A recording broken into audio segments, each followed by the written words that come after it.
Listening to this Belly Up Sports Podcast Network product. Some said we go belly up, so we made it our name, and we're still here.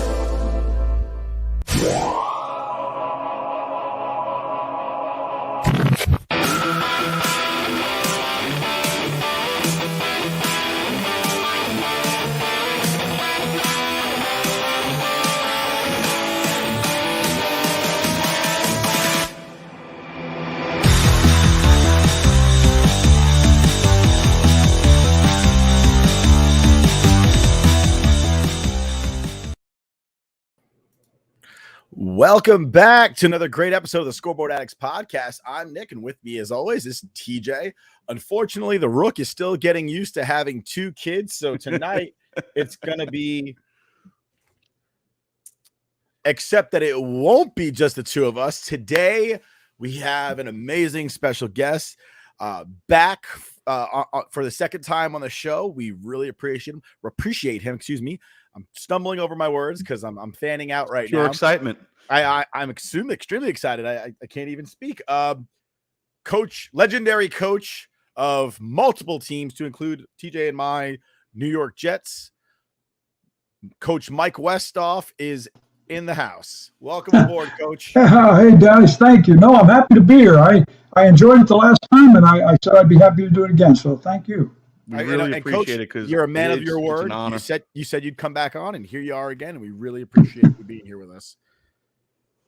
No, it was fun. I'm happy to do it. So for those of you who don't know, and I got to ask, what have you been living under a rock? Coach Westhoff has a new book out called Figure It Out. It's out. It's been out for over a month now, almost 2 months now at this point.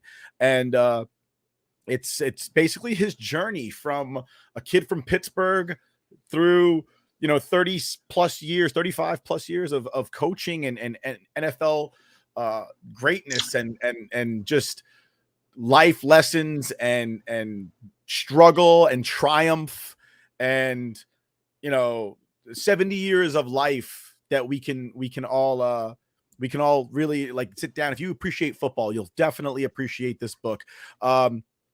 You can obviously get it at any bookstore, which is awesome. I did the Audible, which was great because Coach Westhoff actually reads you his book. So you can, like I said, I was telling Coach before we came on air, I was saying like, I felt like I knew him a little bit more because it felt like he was talking to me the whole time through. And I was just kind of sitting there like, wow, like just an amazing life. And if you have the opportunity and the ability, get out there, get the book, read it, listen to it. It's a great read. It's a great listen. Listen to it on your commute to work. If you have to go do something miserable, you might as well have a good time on the way there.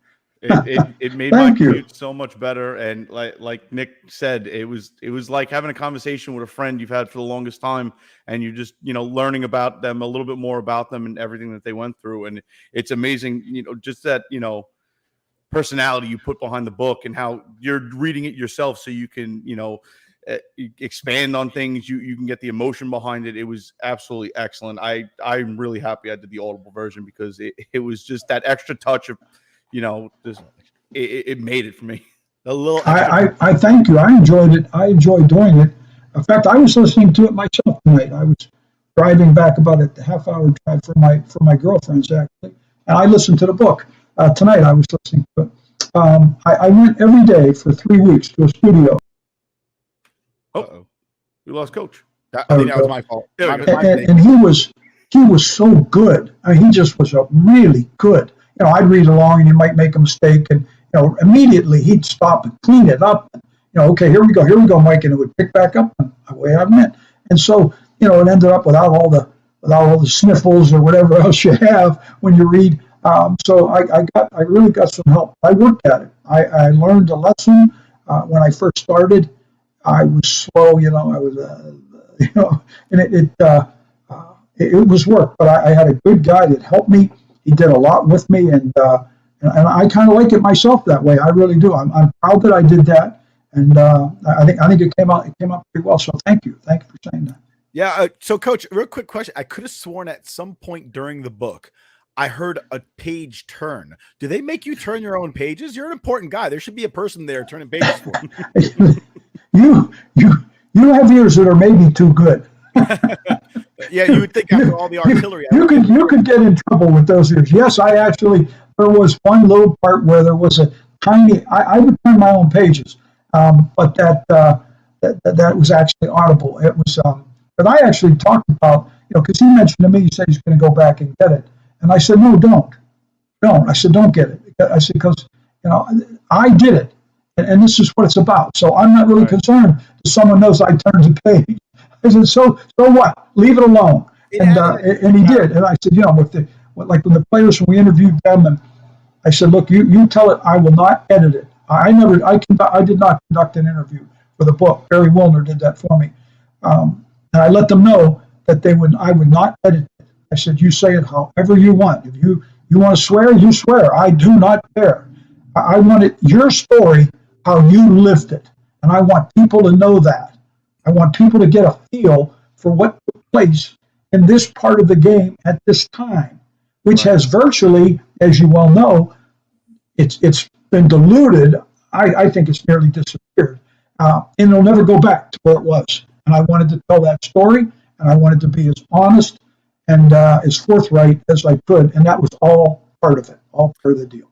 So Coach, we're going to get into some questions about football, about the book, about training camp, but I wanted to start off with some recent news, or not, I guess not news, but sports news going on. I'm not sure if you caught the game. I know you're obviously a former college football coach, but I'm not sure if you caught the Florida State versus LSU game on Sunday.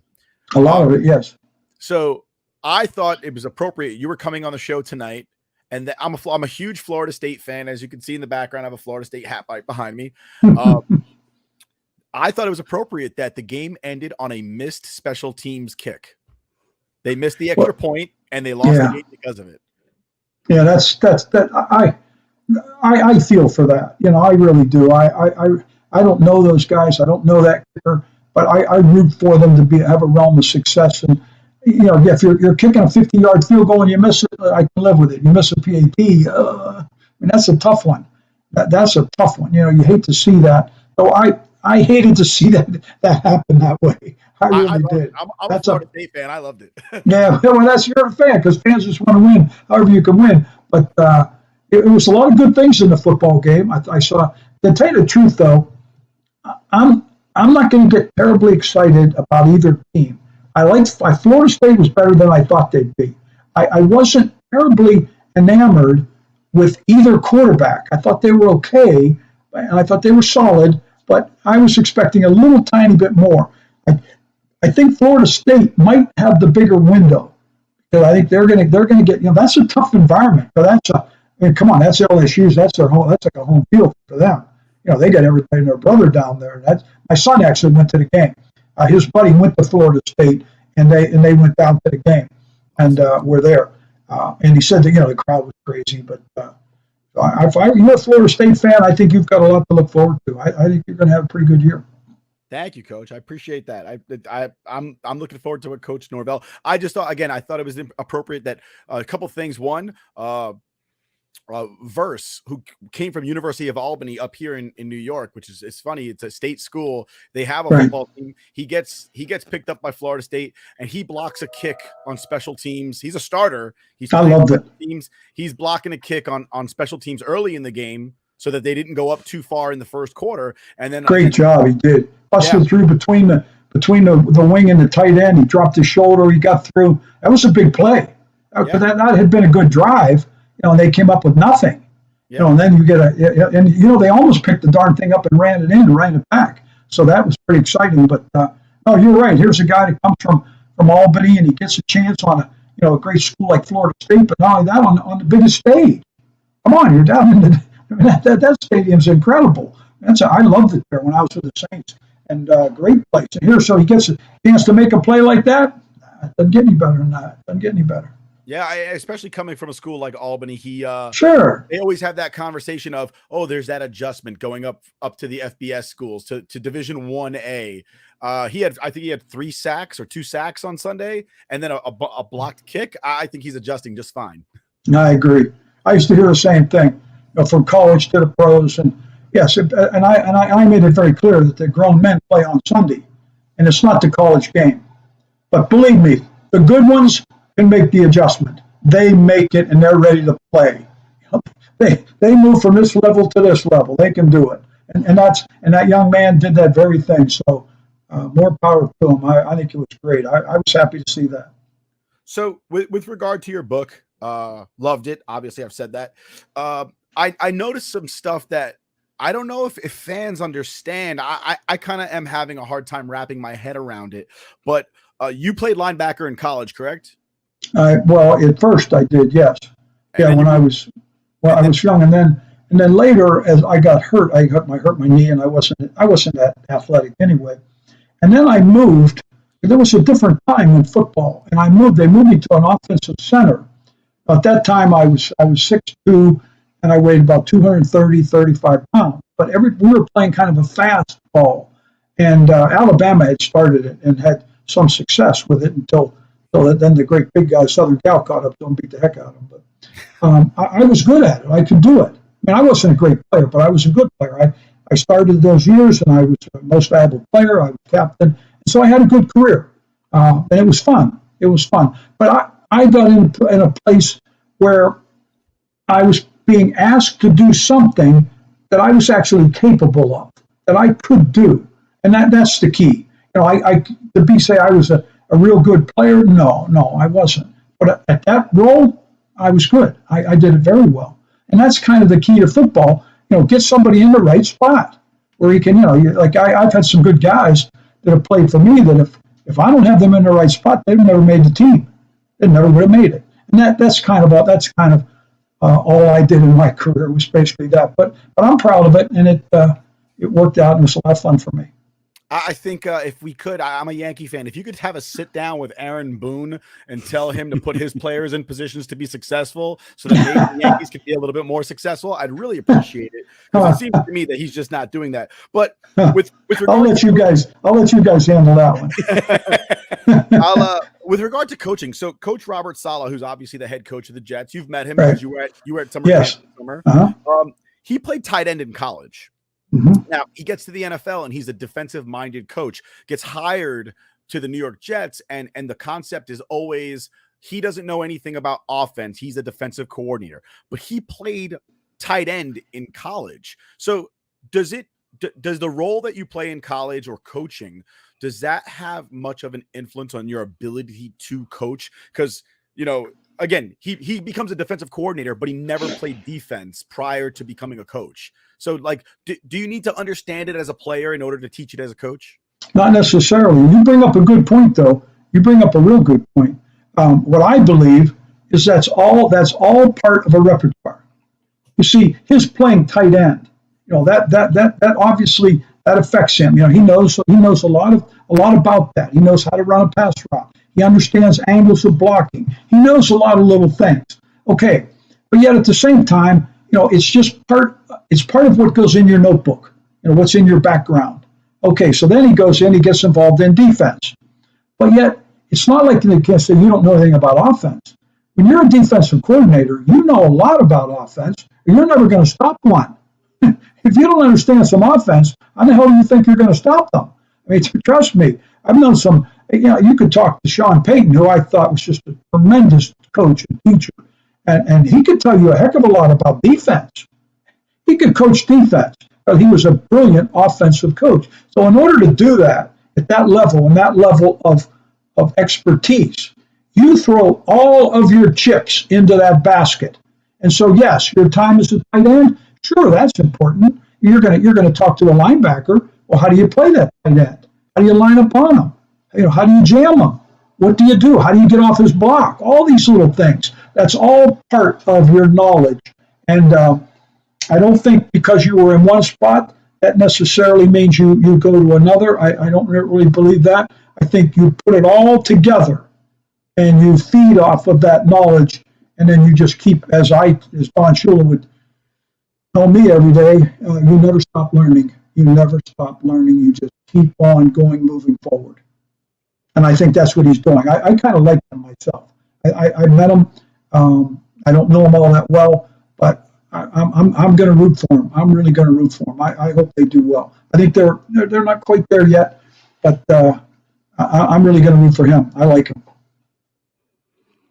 The one thing I was amazed about with your book was just as a fan, you're watching it and you're seeing just a pace of play.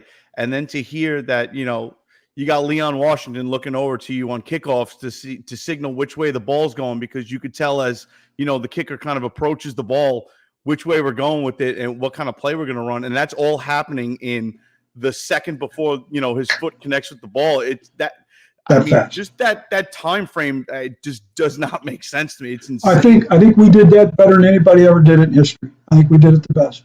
What I would do, I could study the kicker. I would watch his film and I would just study him. And I knew exactly what the steps he would take going back, the steps he would move over, how he would adjust. Some guys, there were a couple of them, like Akers, used to play at Philadelphia. He would line up in the exact same spot. Now, if he was going to kick the ball to his right, he would take 2 hard steps right straight ahead. Then he would angle to the rim. Okay? If he was going to kick the ball to his left, he would take 2 hard steps to his left over there like a 45-degree angle and roll in at the ball. So I would call a return, like say jet. Jet was our term for we were going to double team the 4th player in from the outside. We would double him. We would trap the next level. We would kick out all different ways, but that's a base, kind of like an off-tackle running play. All right, so we're playing Philadelphia. And I would get in the huddle and I'd say, okay, guys, jet with me. Now, I couldn't call the play. I would signal right. I would stand there. I did it every game, every one. And I was never wrong. I got it every time. And if we were going to go to the right, I would point like this up in the air. If we were going left, I would point down. I would just stand there. And I had to wait till he took 2 steps. And we busted them twice. We got him for a touchdown. But we were good. Now, everybody, you had to practice it. I mean, and when we practiced it, our practices were at a level of intensity that you can't even imagine. Because if they weren't, nobody could have ever done that. So I would stand there and practice, and I'd just point down. And you better know, you better know exactly what to do. Because remember, I'd be in the huddle before, and I'd show them. I'd say, okay, now, give me one of these 2, and then you better know what to do. And then you had to know exactly where it was going to take place. And there's only 3 people that had to know exactly where to go. Only 3. You had a rover, when he would set the wedge, then the guy would come to him. He was one. He would set the double team. And then actually really only 2 guys. And then the guy that set the wedge. There, other than that, everybody else adjusted off of their where they went. So yeah, we did it just like that. Just like Leon, he was pretty good. Absolutely. It was fun. So speaking of Leon Washington, I've been a Leon Washington fan since he played at Florida State. Like I said, I'm a huge Florida State fan, so I watched Leon Washington. I'm with you. State. I watched Antonio Cromartie at Florida State, right. and he's another good special teams player as well. But Brent Boyer and Leon Washington, what does it mean for that your former players are following in your footsteps coaching, especially being involved in special teams? I'm happy with it. I tease everybody. I wear all their shirts. I've got 9 million shirts. I tell them all. I said, anybody that played for me has to send me a long sleeve dry fit.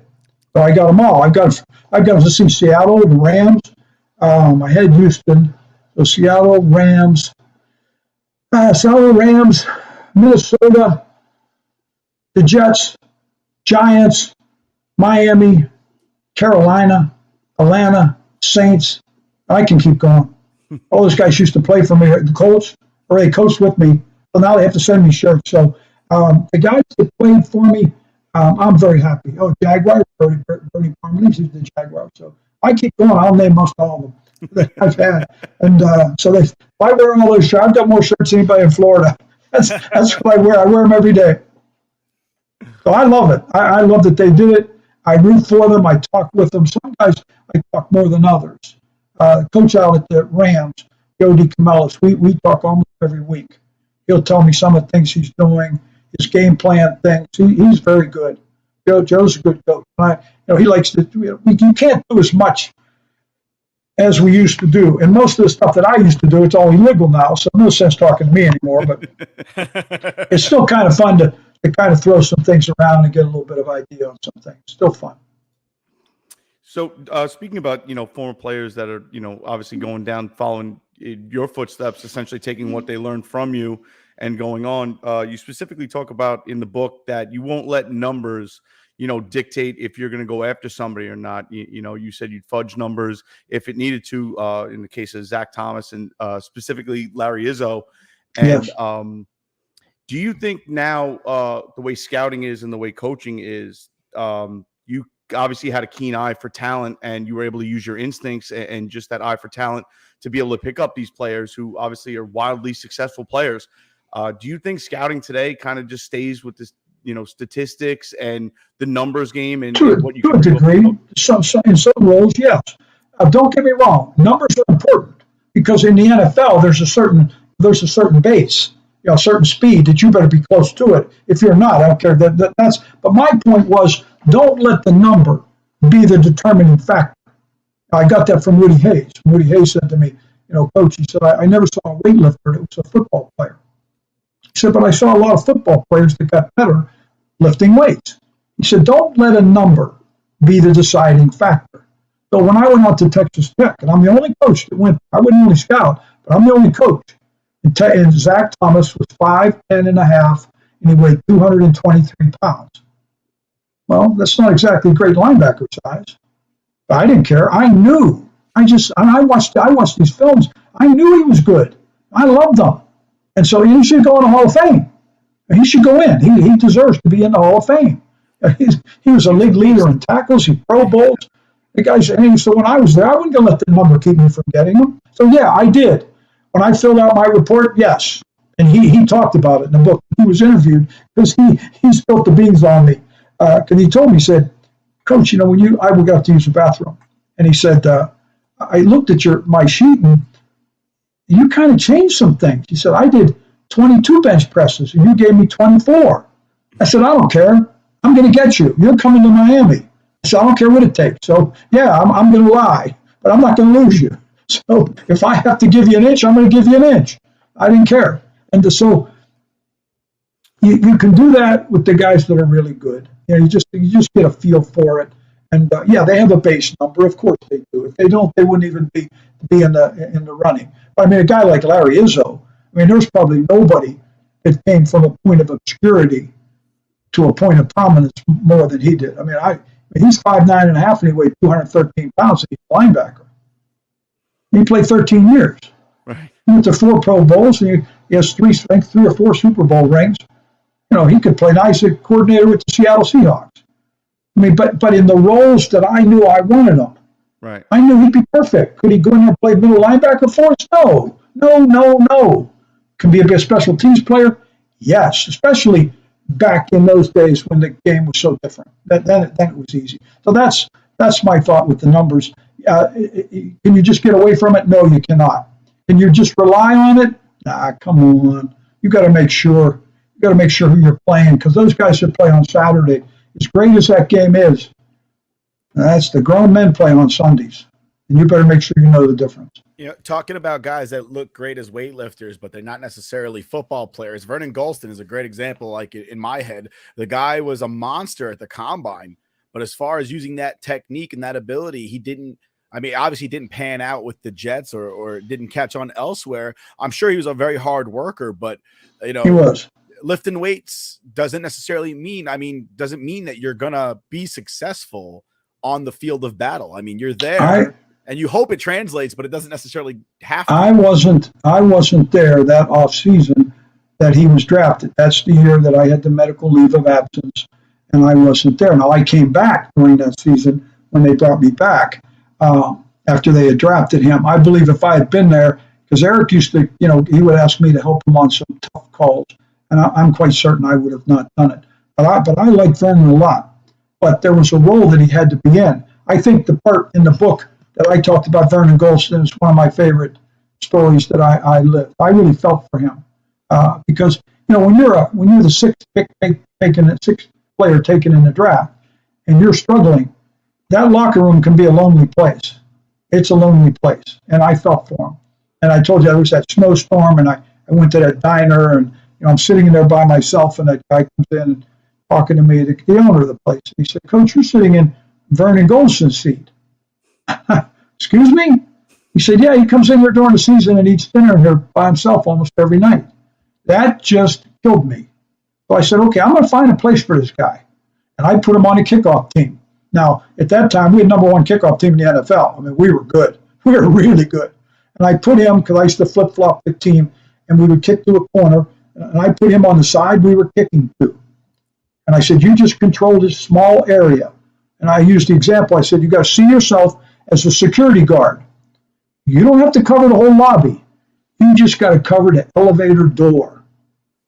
He wasn't good at it. He was great at it. But what I did, I shrunk what he had to do.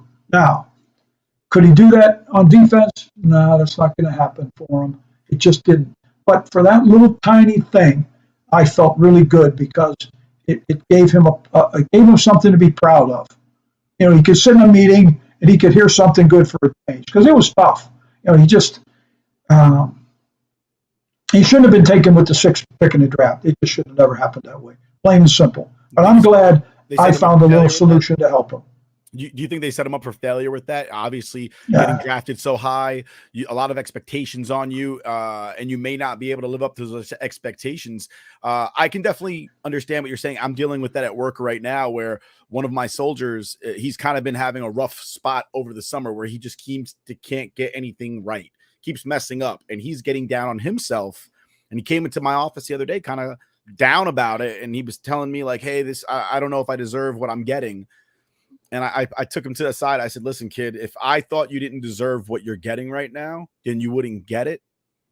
I said, we all make mistakes. I said, you need to, if we take away what we're giving you right now, then what are you going to continue to fight for? So you got to get it and make it and correct it. That's it. You might feel weird doing it, but you're going to do it, and then you'll be better for it. I'm not going to pound on you. You feel bad. I'm not going to make you feel worse. Sure. I think with Vernon, I talked to Eric Mangini when I was doing the book, and I was writing that part, and I talked to him, and I said, Eric, take me through, why did you draft this guy there? And he told me, he said, and I have a lot of respect for how Eric Mangini worked in the draft. He did a good job. When you look at the players he brought in, he brought some good football players into that team. He really did. He said he checked all the boxes. He checked all the boxes, Mike. He said, we just watched them, and what I'm convinced, and I believe I could have helped them with it, is that they gave too much credence to the fact that he was playing at Ohio State. Good competition, but it's not the NFL. It's just not. And also, don't forget, there's times in college now with that wide hash that you get on that sideline, you only got to defend a little tiny cracker box area. And I think that's when Vernon kind of shined. I think that's the mistake that they made. So, but I believe it's definitely a mistake. But the kid's a good kid. He worked hard, and I'll never have anything bad to say about him. It just was, if he had been taken where he should have gotten taken, I think everybody would have looked at his career as being pretty solid. So, but when you're the 6th pick in the draft, guys, I mean, you got to jump off the page. A lot of people are in trouble. Yeah, a lot of people are in trouble. TJ, you had a question about Larry Izzo, right? Yeah. So a story a couple of years ago, I believe it was Wes Welker that let it out, came out that Bill Belichick gave Larry Izzo the game ball for, unbeknownst to anybody on the team, out of sight of all the cameras and everything like that. He got away with taking a dump on the sidelines, and he got the game ball. And Wes Welker said, he goes, he's not even going to be mad at me. I guarantee you that's on his mantle. He's proud of it. I mean, his dumps are legendary. Obviously, we know. I hate to admit it. I'm laughing, so I think you know that I know the story. And there's truth to the story. They formed a circle with some towels, and he was able to take care of some business. But yes, I think to me that just further. It's funny that you know that. I didn't know many people knew that. Oh yeah, that had me cracking up, and it just furthers that, pro athletes, especially people that play contact sports like football, are just like a crazy breed. You just got to be a certain level of crazy. My question was, and you don't have to say who the player was or who. What's the craziest thing you've seen, around the practice facility or on the football field? That's just like, dude, what's wrong with you? Oh, that's a tough one. Craziest thing. Oh, I saw lots of crazy things. I saw actually one of the players during one of the games when it was real cold that they kept telling him they had these they were like not sweatpants, but like a rain type pant. And they told him, they said, now be careful, if he got right by the fire, caught the whole pants on fire. He was like on fire. They were throwing water and Gatorade. He was caught on fire. I mean, not just a little bit. The whole pants were like burning. He was caught on fire.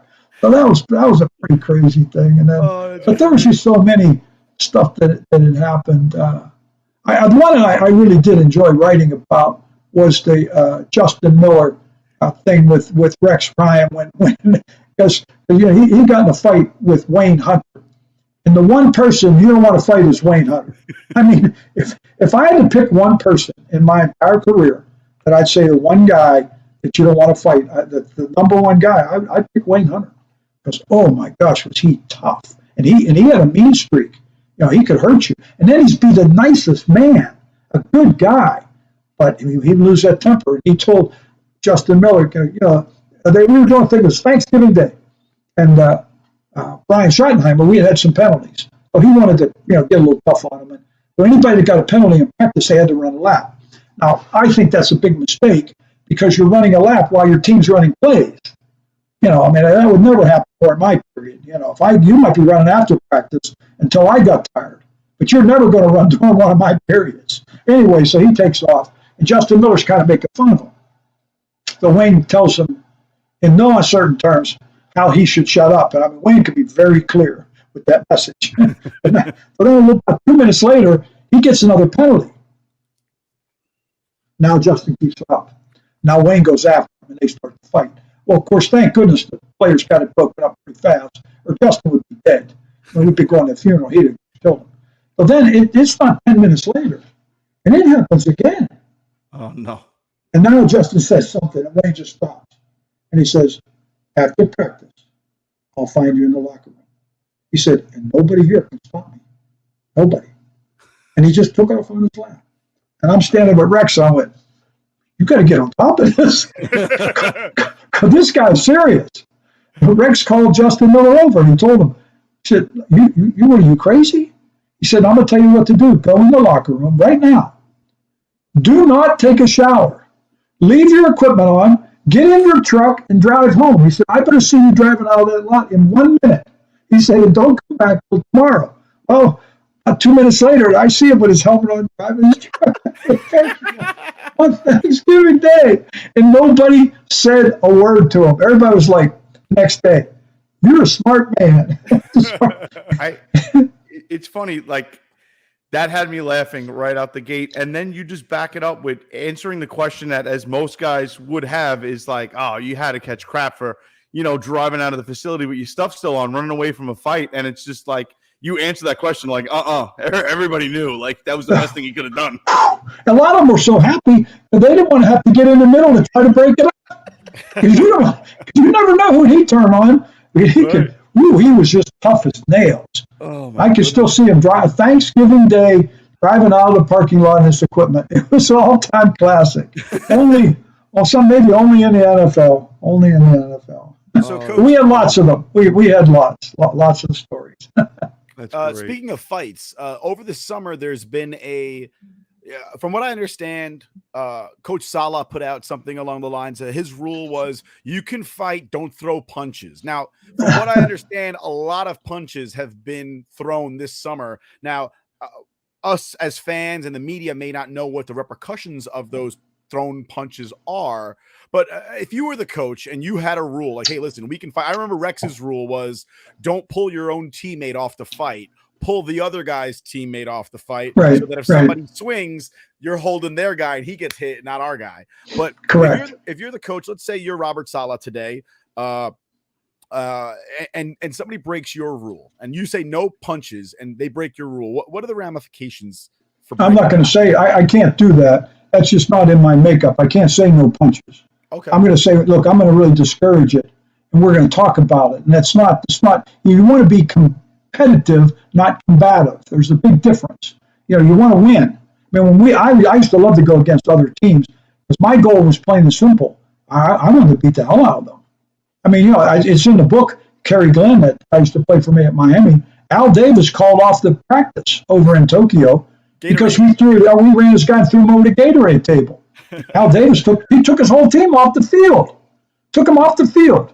But see, now Coach Shula was smart. See, Coach Shula was a smart guy. We were watching the film late that afternoon before dinner. See, at night, when you used to have those overseas games, they gave the players some time off at night because they wanted to have a reasonable schedule. Because we were gone for 7 or 8 days. All right. And so Coach Shula's in with me watching the special teams tape. And I had those 2 guys, Lewis Oliver and Kerry Glenn, who are so tough guys. I mean, they're both. But they were the best that ever did it. And this kid from Oakland, they got up there, and Al Davis said to the kid, whatever his name was, I forget, he said, see what that little guy can do. Because Lewis Oliver's like 6'3", and Kerry Glenn's like 5'3" or something. He's a little guy. But he's built like Arnold Schwarzenegger. And, of course, he runs into him, and he throws him down the ground, and he says, do it again. And that's when I got involved, because I asked Al. I used to call him Coach Davis, because I knew him pretty well. He offered me 3 jobs. I said, Coach, you want to go with the little guy again? He didn't think that was too funny. But so he did, and they threw him on the ground. Al Davis got mad and took his team off the field. Took them off. So now we're watching the film. Coach Shula, see, he can get smart. He was smart. He's watching the film, and I mean, they're loving it. I mean, because our guys are tough, and they grab this kid, and they run him through their bench, through their sideline, and they throw him. And the Gatorade's flying up in the air, and the table's over. This guy's like laying there like this. And it shows Al Davis taking the team off. Coach Shula stood there, and he said, Mike, turn it off for a minute. And he said to the guys, he said, you want to play here? That's how I want to play football. He said, I want to be the toughest team on the field. He said, okay, see you tomorrow. Have a good time tonight. Oh, my God. They jumped up out of those seats because now they have all night off. They were so fired up. We used to call it that he knew how to drop. He knew how to drop a book. Like he could, if you drop a book on a table, it makes a big noise. He knew how to do that. And that team jumped up out of there. They were so fired up. He said, that's how I want to play. And then he would look at me and he'd smile. Just give me that little smile, and he'd walk away. So he was pretty smart. He's a pretty smart coach. We have some commentary, some comments. Anthony, our co-host, saying, "Hey, Coach, Rook here. Thanks for joining us again. Sorry I couldn't make it. Loved the book. Loved reading about your path to the NFL. You met and worked with some great college coaches." And then he asked, "Which college coach had the most impact on you? Woody Hayes, Bear Bryant, Lee Corso?" Probably Lee Corso, because in fact I actually worked with him. I was with him for a couple of years, so he did. But the thing I picked up a great lesson from Woody Hayes, but the opportunity to sit with Bear Bryant, as he was getting old and he couldn't get around very well, and we're walking into campus, and he asked me if he said, "Can we stop for a minute?" And we, honest to goodness, we sat down on a curb under a big tree in Tuscaloosa, Alabama, in the middle of the campus. He said, I get tired, Coach. I just get tired. I think he died about a year later, maybe not even a year later. And then he gave me that advice about don't be afraid to change. He said, and I know specifically what he was talking about, what he did when he finally changed. And it was just incredible advice. So, to me, to have an opportunity to sit with someone like that it resonated. And then the last thing he told me, he said, look, the better the player, the harder you should push them. Push them. He said, the real good ones want to be coached. He said, don't worry about being the most popular coach. He said, be the best one. And what I had a thing is I used to tell myself, I want to be the most popular coach on Monday. When I'm sitting in a film room and I'm looking at you, Nick, and I'm watching the film and you're playing for me, and I'm saying, and I'm showing you I got a laser, and I said, Nick, that's a hell of a play, buddy. I said, that's the way you're supposed to play. See, that's when I won. On Thursday, you might have wanted to kill me. But on Thursday, I was all over you because you could do anything right on Thursday. So I didn't care about being popular on Thursday. I wanted to be popular on Monday.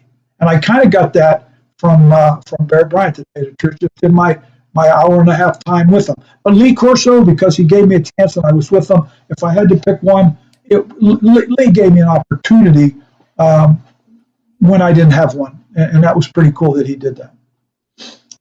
Former Florida State player and coach. Yes, he was. Yeah. Go Knowles.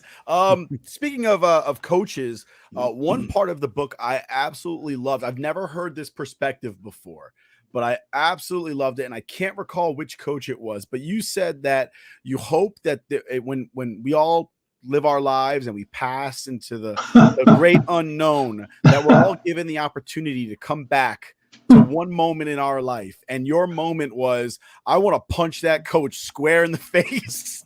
and I absolutely love that guy. You know what, Coach, there are moments that we as men, we look back on, and I think there's moments in our lives where we all show great restraint, where we've been disrespected as not only individuals, but as men. Because, I mean, it may be fading somewhat in the year 2022, but as men, we have individual rules, guy laws, if you would call it that. And that man violated the man code. Sure he did. And disrespected you to a level. And I got to say, round of applause for Coach for not just decking him and maintaining his professionalism. When it happened, I'm just a young guy and I'm looking for a job. I'm at the coaches convention, the AFCA, the American Football Coaches Association. It was in Hollywood, Florida, at the Diplomat Hotel, and I had been at the University of Dayton, and they were dropping from a Division I to a Division III, and I needed a job. So I had a month left on a contract. I was making $11,000, but that's my first job, and so I had an interview with Earl Bruce. He was the head coach at Iowa State at the time, and he had 3 openings. And I met him in the lobby and talked to him. I had my briefcase full of resumes. You know how you do when you're trying to get a job. And we had a good talk. And he said, "Well, I'm going to go up to his room." And he had a blackboard. And we were going to play cross football and interview me. And then he saw a friend that was, I guess, an old NFL scout. And he said he wanted to spend some time with him. Well, I said, sure. He told me to wait right there, and I did for nearly 4 hours, almost 4 hours. And he had gone and had a few drinks with this guy and came back and. Come on, let's go up to the room, we'll talk. So walk up to the room, we get down to the door, and he opens the door, and he steps in, and he turned to me, and he said, before I could interview you, I really need to talk to some people in my state that are coaches from, Iowa, I guess, don't ask me. He said, before I do that, and then he just closed the door right in my face. Closed right in my face. So, what am I going to do? I didn't know what to do. I went back to my room, I put my jogging, I took off and I ran along the beach, and I went back to the hotel and I went up to the weight room and I was working out. There was a little sauna in the corner. I went in the sauna and sat in there, and Frank Kush was in there, head coach at Arizona State at the time. And we got talking, and he said that he remembered me from playing because we had played them in college. I'm not so sure he did, to tell you the truth, but he was being kind. And we got talking, and he was asking me about what happened, And he didn't like what had happened. He was pretty upset about it. And he told me, he said, someday I'm going to have a job. He said, I'm going to have one. He said, I know who you are. He said, I'll call you. He said, I'm not going to promise you'll get the job, but I'll call you. Well, 6 years later, he called me and hired me with the Baltimore Colts. That's how I got in the National Football League. But then I did a thing where, I'm Catholic, and I kind of believe in this, that, that there is some type of life maybe out there at the end. And that maybe I'd get a chance, where maybe St. Peter might, we might send you want to go back somewhere for a couple hours? I'm going back in that hall.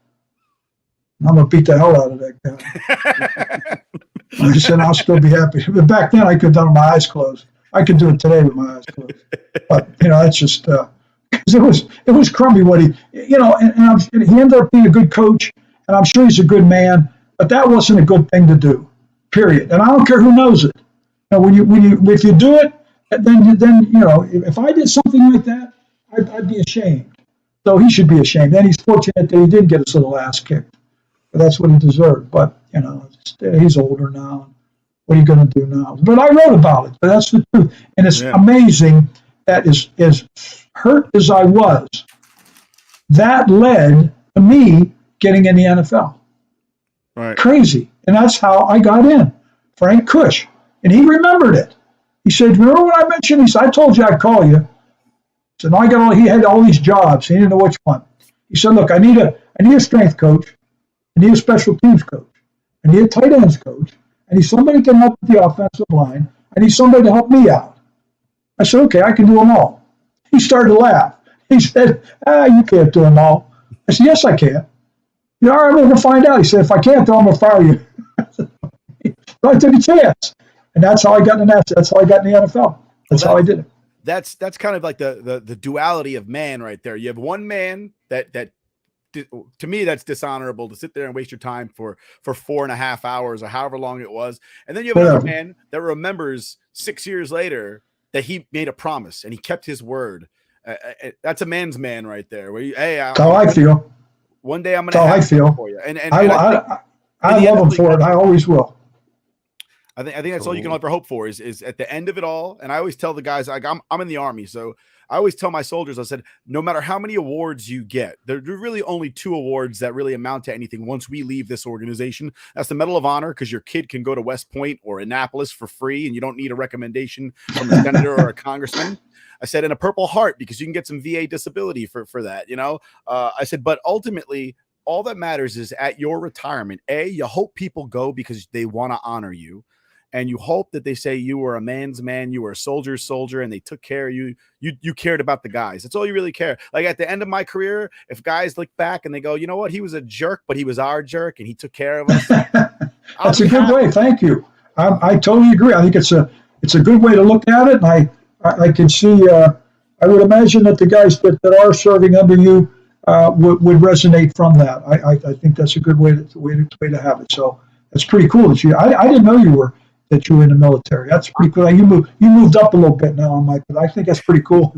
Yeah, I have tremendous respect. I'm a little bit disappointed sometimes in your commander-in-chief, but I like you guys. From every now and then, I just get a little nervous about them. But you guys, God bless you. I think it's great. Thank you very much, Coach. Speaking of military service, I wasn't aware that Coach Ben Kotwika served in the United States Army and went to West Point. I was listening to the book and I sat there, and to me, like as a service member, it kind of gave me a sense of pride. Like, oh wow, one of us made it. We made it. Ben was a West Point grad. Was a captain of their football team, played linebacker, and then he served when he got out of the military. He became a pilot. He became a helicopter pilot and flew the attack helicopters.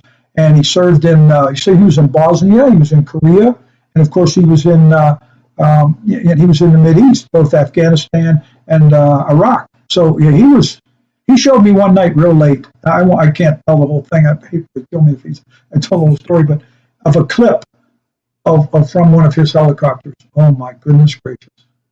Wow. I mean, those guys are tough. Our military is tough. They're good. And he was right in the middle of it. I think he commanded 40 soldiers over in Iraq. He was in charge of 40 guys. He was, and he worked with me for all those years. We had a great relationship. He was a good man. I really liked him and trusted him, and we were really good. It was fun, but and he had a lot of that little military things. He would bring up. He always had that little military stuff. I used to get a kick out of it. It was fun. He still does. He's up at the Minnesota Vikings right now. Mm-hmm. So I get a chance. I talk to him every few weeks. We get a chance to talk. I have a lot of respect for him. Yeah, Ben Kotwika, good man, military guy. Yes, sir. Reed. Yeah, I would imagine that the leadership that we learn in the military would kind of melt into being an NFL coach pretty well, especially when you talk about the toughness, the mental toughness, right, as well as the physical toughness. It goes through a lot. I mean, I think the physical toughness is easy for me. I was in the gym today, and I have arthritis in my knees at this point, and I was talking to my trainer, and I said to him, I said, every so often I go to the gym, my arthritis hurts, or like I'll pull something a little bit and I'll stretch it out, and then I keep going, and he'll look at me and go, "You're clearly hurt. How do you keep going?" I said, I used to go to the gym on base, and one day one of the veterans walked in and he only had one leg. And he had another leg made out of carbon. I think you've actually seen that guy when we used to go to the gym together. Yep. He had one leg made out of carbon fiber, and he had a Ranger tab stamped into it with some infantry rifles. And he's in the squat rack putting up more than TJ and me put together. If that guy could do it on one leg, I can do it on two broken legs. Right? and that's my mindset. It's a mental. How you have to look at it. That's how you look at it. Ben brought a lot of that that I really enjoyed. Actually, a part that he was interviewed for. In the book, he did a very nice job.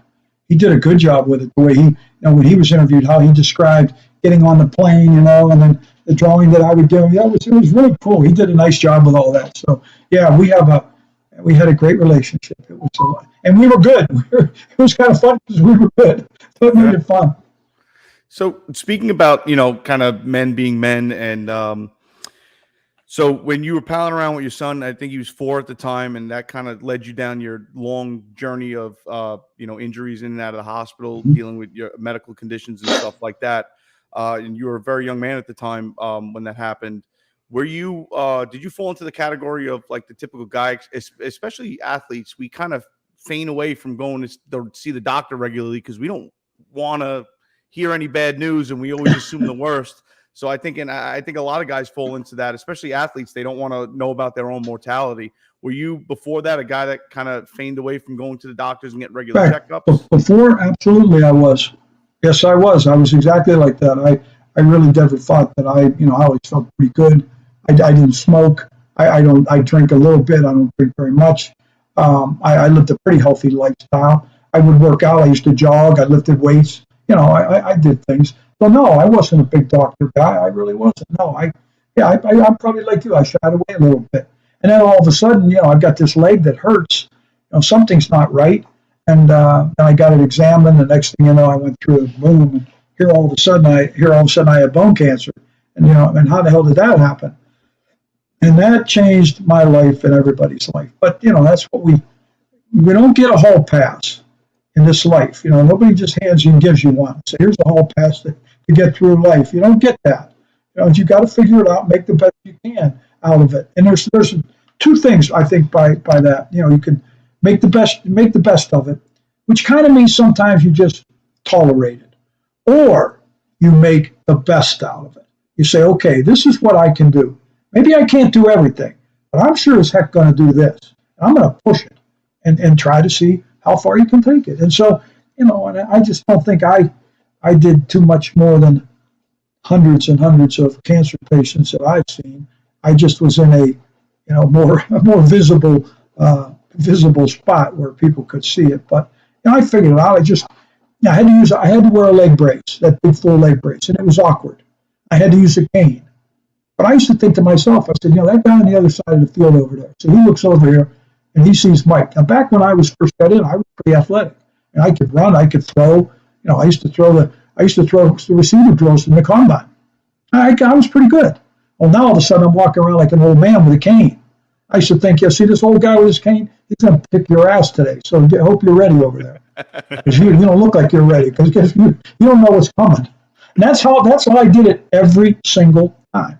The problem that I had sometimes is that I had that attitude and it reflected.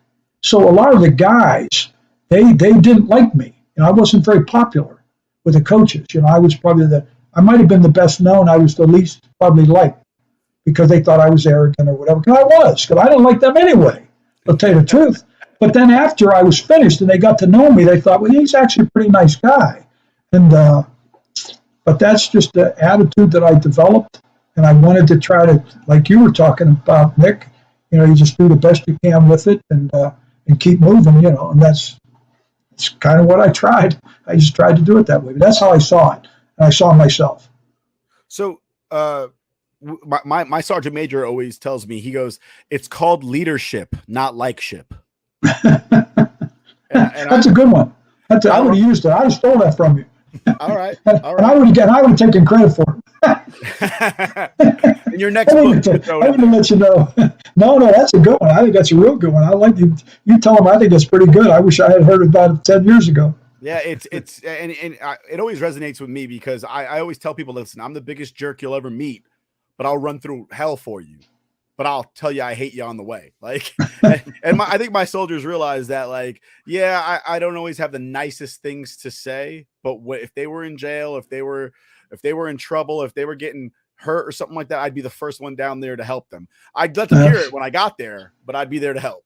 That's what counts. That's what counts. I think leadership, definitely something to say about somebody that gives it to you straight and doesn't sugarcoat it. Not that they're nasty about it or demeaning about it, but if you tell somebody straight away, and especially in the game of football where you're all alpha males, I'd rather somebody give it to me straight, dead on, no sugarcoating.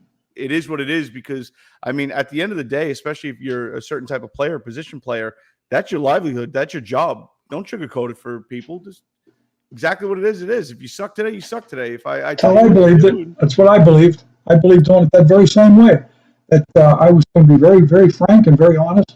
But yet at the same time, I respected them, and I respected what they did, and I respected who they were. Does that mean I'm going to acquiesce? And I'm going to listen to. I used to tell them. I had a really, really, when I was in New York, I had a really good-looking girlfriend, and I had a real nice car. I had a Mercedes, an S550. And I said, now when I'm taking her out and I'm in this S550, I'm not going to listen to some of your music. So don't make fun of me. Don't think I'm not, I respect it. I'm just not going to play it that night. I got my own. But, we all kind of have to respect each other, but yet we don't have to necessarily, jump in the bed with someone else. You can still allow to have your individuality. And I gave that to them. But I made it very clear that around me, there were certain things that I never would ever accept, ever. I'll tell you one, and I'll be honest about this, because sometimes guys can get a little bit slang. I let them know, and I would tell them every year, around me, I better never hear anyone ever use the N-word, ever.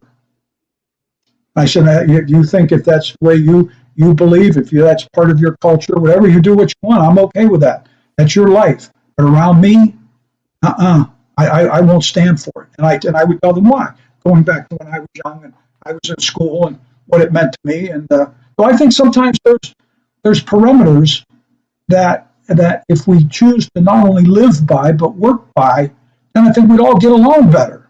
I think it works out. You just have to be fair. Just be fair and be honest. And so in the NFL, when you're dealing with all the egos and the aggressiveness, you better have a plan. You better have a plan, because you're gonna get challenged.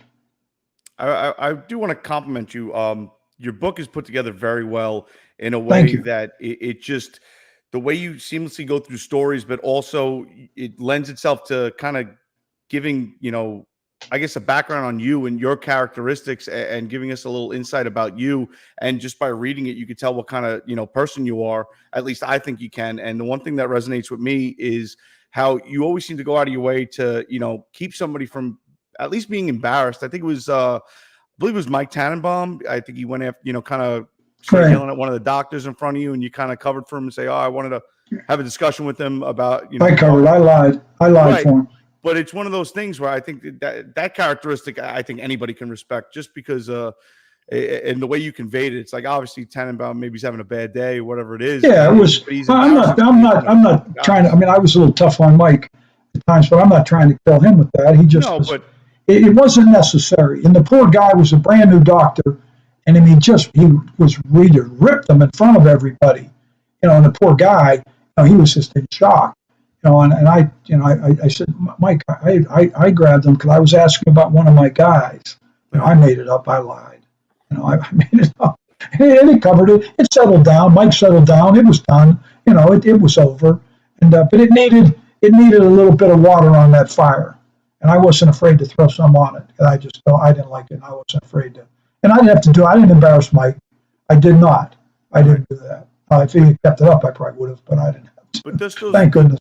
The way you included stuff like that, just those key things, I mean, just allude to your character traits, I thought was absolutely excellent. Yeah. Thank you. One of the things, again, my sergeant major always says, praise in public, punish in private. I mean, unless I've heard that one before. It's pretty good though. I always tell everybody, listen, I don't get mad at people. I only get mad and people think because I'm in the military that I like to scream and curse at people. I'm very loud at work, but I don't like to yell. And when somebody's in trouble, I don't curse and I do not yell, because where are you stationed, Nick? I'm stationed in New York City in Staten Island. Are you really? I'm on active duty for the New York Army National Guard. So I'm an active duty soldier assigned to the National Guard, and I run their day-to-day operations. We actually just got back from a deployment to the Middle East. What was it, 2020? We just got back home. Yeah. So where were you? I was in Saudi Arabia for Saudi Arabia. Yeah, for about a year. Wow. So, but I always tell guys, my soldiers know my cues. When I'm upset, I get quiet. I speak very deliberately. I don't curse and I don't yell, because I feel like once you cross that line where now you're yelling at a grown man, now all professionalism's out the window, and they can say, well, you disrespected me, so now I'm going to yell back at you. Yeah, that's when it gets crazy. Yeah, I used to have a sign in my office that put some space between your anger and your intellect. A little space in there, just a little bit. I used to have to do that. I would lose my temper. But you put a little space there, you can work it out. I only ever yell and get angry about two things. The first one is disrespect. If you disrespect me or somebody else, then I'm going to be angry, and at that point I can't control how that anger is emoted. And the second thing is safety. If you do an unsafe act in front of me, I might just stick your teeth down your mouth. Like I'm going to the rifle range this weekend. If I see somebody do something unsafe on the rifle range, I'm going to beat them really badly. Because they put everyone in danger at that point, So I got you. I understand. I can't abide by unsafe. But other than that, like General Mattis always said, be polite, be courteous, and have a plan to kill everyone in the room. On the subject of anger, kicking people's teeth down their head, I really like the part in the book where you go into the Bill Parcells situation. It's just from the reader's aspect, obviously us, and then from getting your, position on it, it's very clear that there was no ill will or ill intent. It's a mistake, maybe, through bylaws or whatever contractual negotiations go on. But obviously you're just going down there to further your career. Possibly you don't know where you're going to be the next season. And that situation happens.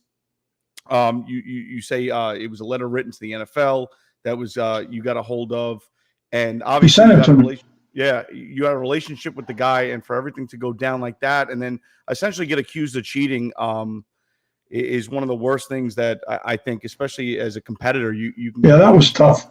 It should have never happened, DJ, because we had a good relationship, and he was kind of, not in any crazy way, but a little bit like someone I could call and get great advice from. Mm-hmm. He was great to me over the years. He offered me a couple jobs. It didn't work out, thank goodness, probably, because I probably would have ended up killing each other. But I had tremendous respect for him. He was very bright football coach. He can be miserable, and he can be miserable. Trust me, he should have a T-shirt made where I can be miserable, because he is. But he's bright, and he's a good kid. He deserves to be in the Hall of Fame. I was at their practice. I should have not been there.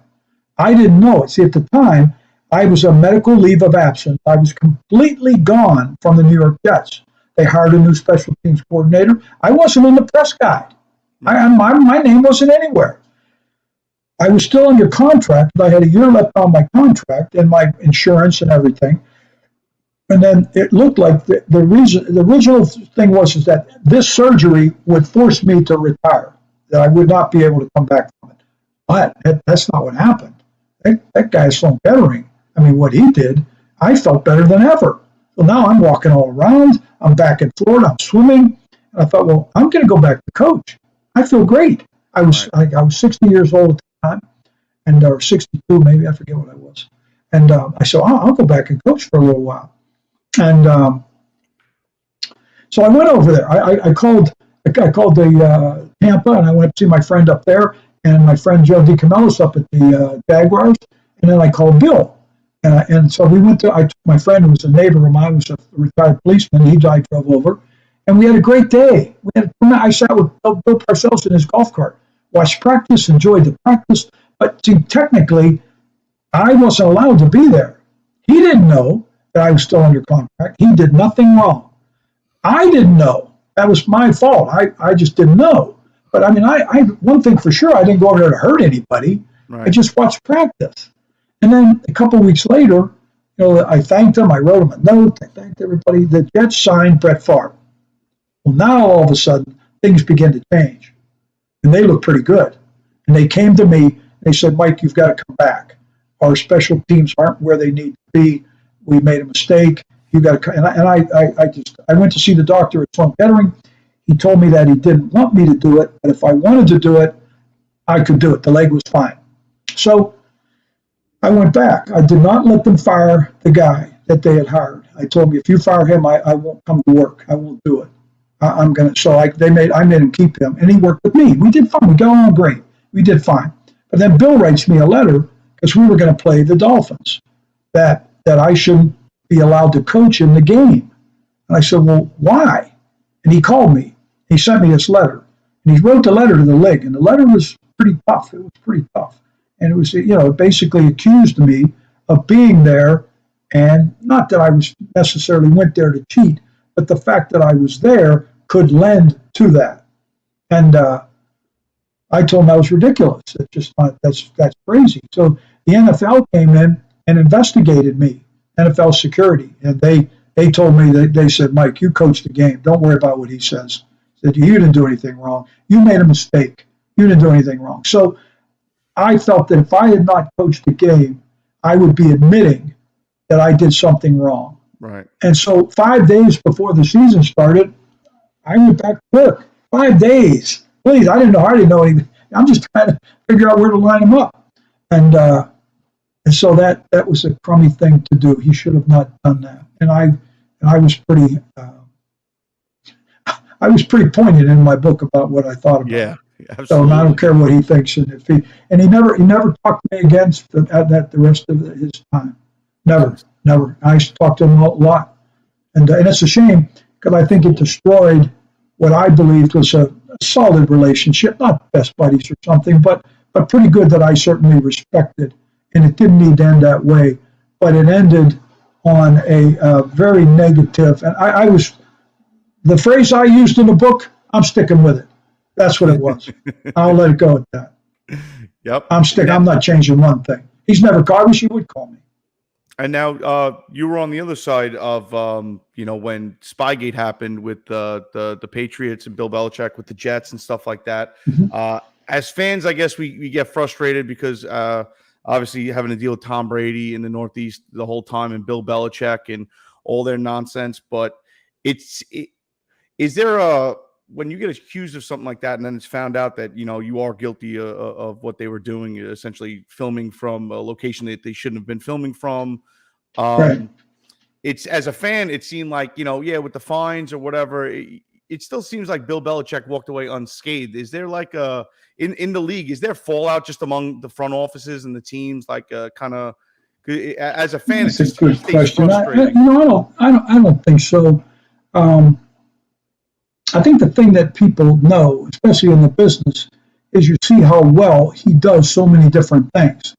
I mean, I always felt it was silly, some of the things they did. They didn't need it. They're just a good team. Why are you going to do something like this? You don't need that. The one that to me would probably be the most, and I don't know how far it went, to be honest with you, was the Spygate, when they were filming the defensive coordinator and then comparing that film with the defense he's calling and then alerting Tom Brady. How far that went, I'll tell you the truth, I don't know. Did it go very far? I can't tell you. Could have it, and if it did, that could be pretty tough. I don't know how far it went. I really don't. A couple things I do know that happened. The one that happened to me, we were playing the Miami Dolphins, and one of my very good friends, Jim Mandich, used to play for the Dolphins and played at Michigan. Jim passed a few years back, was one of my best friends. Anyway, he was doing the radio, and after the game, he called me. He said, Mike, there's something happened in the game you better get on top of, because it's going to come back on you. What are you talking about? He said, well, one of the Miami gunners or flyers on a punt was running down, and one of your guys on the sideline was standing there, and he kind of stuck his knee out and tripped him. I went, oh, my God. So I went right to work that night, got the sideline film and looked it up. Well, here's our strength coach with two of our inactive players dressed like you two guys are dressed, standing there. The three of them look like the Three Stooges. And this guy comes out of bounds, and the coach kind of sticks his knee up and trips him. Whew. So now it hits the fan. They suspend the coach. They're coming after me because I'm the coordinator. But see, what I used to do is that when the ball was kicked, I would walk down the sideline to the ball and then let it be kicked out away from me, and I would actually walk out on the field. I used to catch all kinds of hell. They were going to find me. They never did, though. But because I didn't want to be on the sideline, with my leg in 50 million pieces where people running all over, and I didn't want to do that. So I would stay down there and watch everything in front of me. So I had nothing to do with it. I did not. If I had known, I would have stopped it. Okay. In fact, I went to bat for the guy, the coaching, and actually got him brought back. I got him brought back. Now, eventually, he got released for a totally different situation. But anyway, so I said to him, where did you get this stupidity? He said, well, those guys that came from New England said the Patriots do it. The Patriots. So I get Bedcott, we get a military guy, we get the film, and we're studying the Patriots. They got the whole team lined up. They look like the Michigan Marching Band. They're all lined, they got everybody lined up. And then we got the Three Stooges, and they're in here talking to me. This is ridiculous. So they came in, the NFL came in, and when they saw the film, they were angry. And they went up to New England, and they ripped New England. Boy, they were mad about what they were doing. But then that week, I get a call from a radio station in Chicago doing a story about it. And I said, look, the strength coach made a mistake. He didn't try to get anybody hurt. He made a mistake. I said, I had nothing to do with it. If I had, I would have stopped it. I said, but if you want to see someone that really knows how to do it, you ought to take a look at that team up north. Now, that's an exact quote. That's exactly what I said. I got fined $100,000. Wow. I got smacked. They smacked me. Oh, well, how much? $100,000. I made good money, but I didn't make that much. I make $100K this year. And that's it. I got fined $100,000. I was like, damn. Oh my goodness. Woody Johnson gave me a little bit of hand on that one. He covered me up a little bit. And it was just a stupidity. But to me, they never needed to do any of it. Right. They're good. They don't need that. So, why would you get involved in that kind of craziness? To me, I have a lot of respect for what they do. But yeah, it always seemed like somebody's headphones went out or somebody's game plan was missing or something. And I don't believe that has anything to do with the reason of their success. I don't believe that. I think it's Tom Brady, and Tom Brady. Those three guys. That's who it was. That's who, in my opinion. So, Coach, I actually think I was at that game where the strength coach tripped the Dolphins player. If I remember right, it was raining. I feel like it could have been. Yeah, I don't remember that exactly, but that's when it happened. It was against the Dolphins at our place. Yeah, I'm pretty sure I was there with my sister actually. It got squared away. They settled it. It's a shame the guy just made a mistake. But then I'm watching the Patriots and they got the whole team lined up. I'm thinking, holy, you worried about me. It's so funny you bring that up. I don't ever recall hearing about that. We kept it was nobody made a big deal out of it. It was on the air. A couple people did it on the air. They had a debate. Dan Marino and Boomer Esiason got in a debate about it. Marino backed me. Dan was right.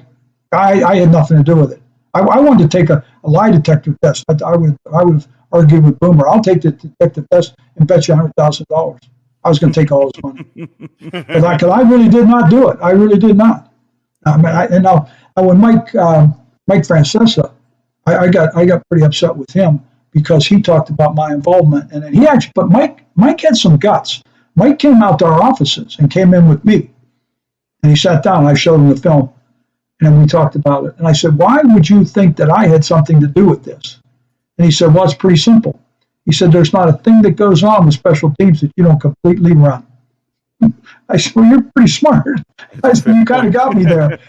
It's a good point." I said, but at least he had the guts. Mike had the guts to come out and talk about it. And then once I realized where he was coming from, and he saw that, and then neither one of us were upset, because I understood it. It made sense to me. And I kind of respected that he did that. I really did. I did not respect that other guy, though. I did not. I was upset with that because he thought he knew and he didn't know. Absolutely. But that was never a dull moment. Never a dull moment in that league. Wow. So speaking about Dan Marino, and then also with your time with the Saints getting to be around Drew Brees and seeing that compared to like the 2009, 2010 Jets, where you guys were absolutely stacked all over the field. And you talk very candidly about Mark Sanchez, and I think you're very respectful and you portray him in a very good light. But Mark Sanchez was obviously you got what you got out of him. And do you think that 2009, 2010 team was just like a, top 10 quarterback away from getting into the Super Bowl? I think that would have made it easier. It would have made it easier. I like the job that Mark did because Mark fit what we had. We had a really good offensive line. Don't forget it. The Berkshire Ferguson, Nick Mangold. Oh, there's a guy named Alan Faneca is playing in there. He's got a gold jacket. And Damian Woody. And oh, by the way, LaDainian Thomas is carrying the ball. That's a pretty good outfit. And Thomas Jones. Yeah, Braylon Edwards. I mean, come on. And I got an all-star team. And they're on there. And Rex, there's Rex over there with Joe Reeves and Antonio Cromartie. Jimmy Leonard, Bart, and David Harris. Come on now, this is a good football team. Yeah. And Mark fit in with it because our whole thing was what we wanted to do was control the clock. We were going to control the clock. We came up with I wrote about it in the book. I wrote extensively about a 4-down territory thing. And it really worked. And we kept those good quarterbacks on the bench. And Mark was then when it came to play action, Mark did a good job. Oh, I liked them. I did. But I think the mistake we made was all of a sudden when we gave him the big contract. And now, now we're trying to, turn us into the New England Patriots South Branch. That's not who we were. We were a tough, hard-nosed football team that could run the ball, play good defense, play good special teams. And we weren't maybe the sexiest team, but nobody wanted to play us because we could beat you up. We were tough. And we had good guys. You tell me if you go back to those days, if you can remember one off-the-field incident that was disgraceful or derogatory toward our organization. Yeah. I'll bet you can't remember one because we didn't have them. We had good guys.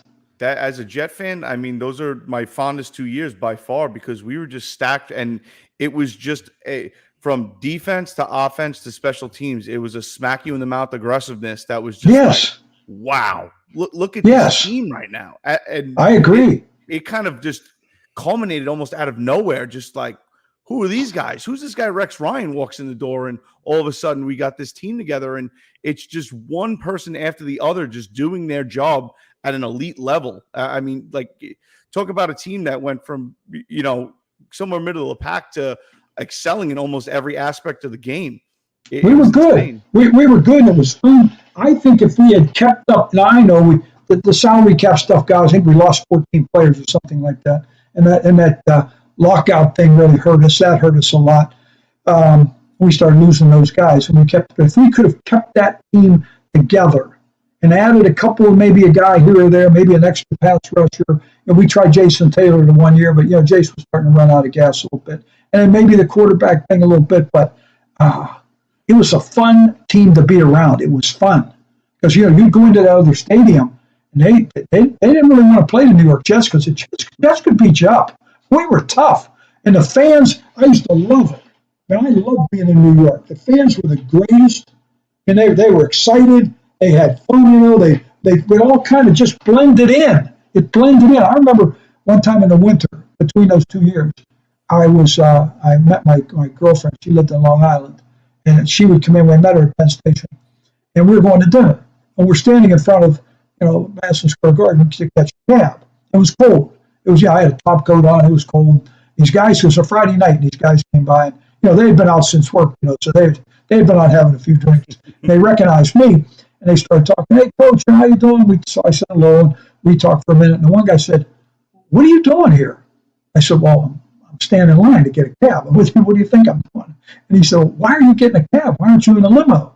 I said, No. The Giants ride around in limos. See, I'm at the Jets. We take cabs. We're like real people.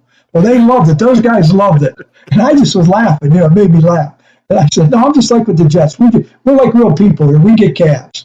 So I loved that mentality. I loved it. I felt like I was a part of it.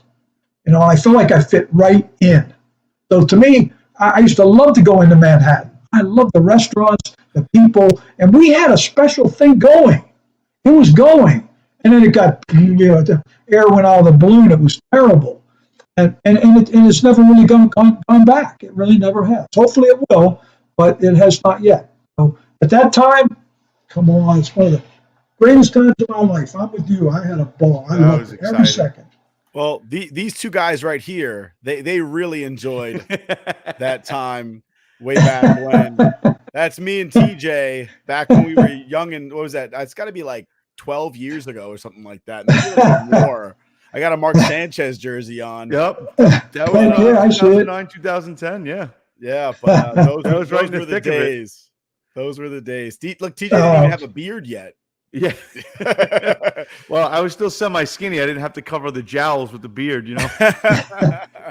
But it was a great time and a great football team. A lot of fun to be a part of. Absolutely. So, Coach, we talked about it with your rehabilitation and with your leg and all. You have a good sizable chunk of the most. I believe it's the most dense and strongest piece of metal on the elemental table, and you've broken it twice. What the hell are you doing, Coach? TJ and I trying to catch sharks on my boat. Yeah.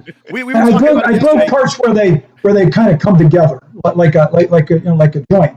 That's where I broke. I didn't break right through the thickness of the metal, but okay. I believe this, and I don't know. I talk to the guys that do this stuff, and they never quite totally agree with me. I think our bodies are each one chemically totally independent. Our chemical makeup and so what works for you maybe doesn't work for maybe your parents even, or your mom is a drug. It just doesn't. And I think for some reason, I looked at one time, one of my x-rays of one of my grafts, and it looked like the metal had been in the bottom of the ocean. It looked like it had just kind of died. I thought, how the heck did that happen? And so I believe sometimes maybe I'm a little tougher or a little bit more tough on some of the metal parts than I maybe wish I would have. But I just had an X-ray a couple of weeks ago and sent it up to Doctor. Matter of fact, I was in New York and got an X-ray up there and went into Sloan Kettering and had a chance to talk with him. And it looked great. It looked good. But what he's done is he kind of simplified. He took away a lot of the moving parts, and now I have these big pieces. So what I have looks like you could use for your car. You get a bumper jack for your car, use my leg. You'll hold it right up, no trouble. Yeah, we were joking around about at that point in the book, because we were just discussing it back and forth amongst us, and we said, you're like, man, he's got a piece of metal in his leg that they used essentially to build a spaceship for re-entry into the Earth's atmosphere. You're right.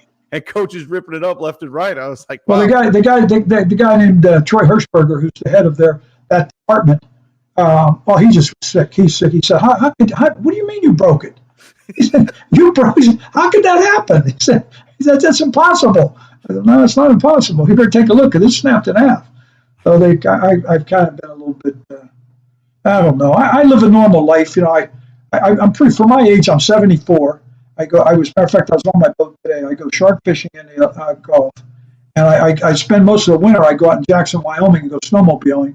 And then I go kayaking on the Snake River. So I live a pretty crazy life, but I just feel like I'm going to keep going and keep pushing it. I'm going to keep doing it until I can't do it. And then I'm just going to just fade away, but I'm not going to stop. That would be my question is, I mean, anybody else that's had these type of surgeries where they had to graft metal into their bones and stuff like that, do you think that the expectation as the doctor is that you're going to kind of slow down in life? And in your case, you just kind of sped it up and like, hey, I'm not stopping. He just looks at me and shakes his head. But his goal, he's such a genius. He's so good. And his whole thing is, my goal as a doctor is to be able to help you live your life. Now, your life is in quotes, and we're all different.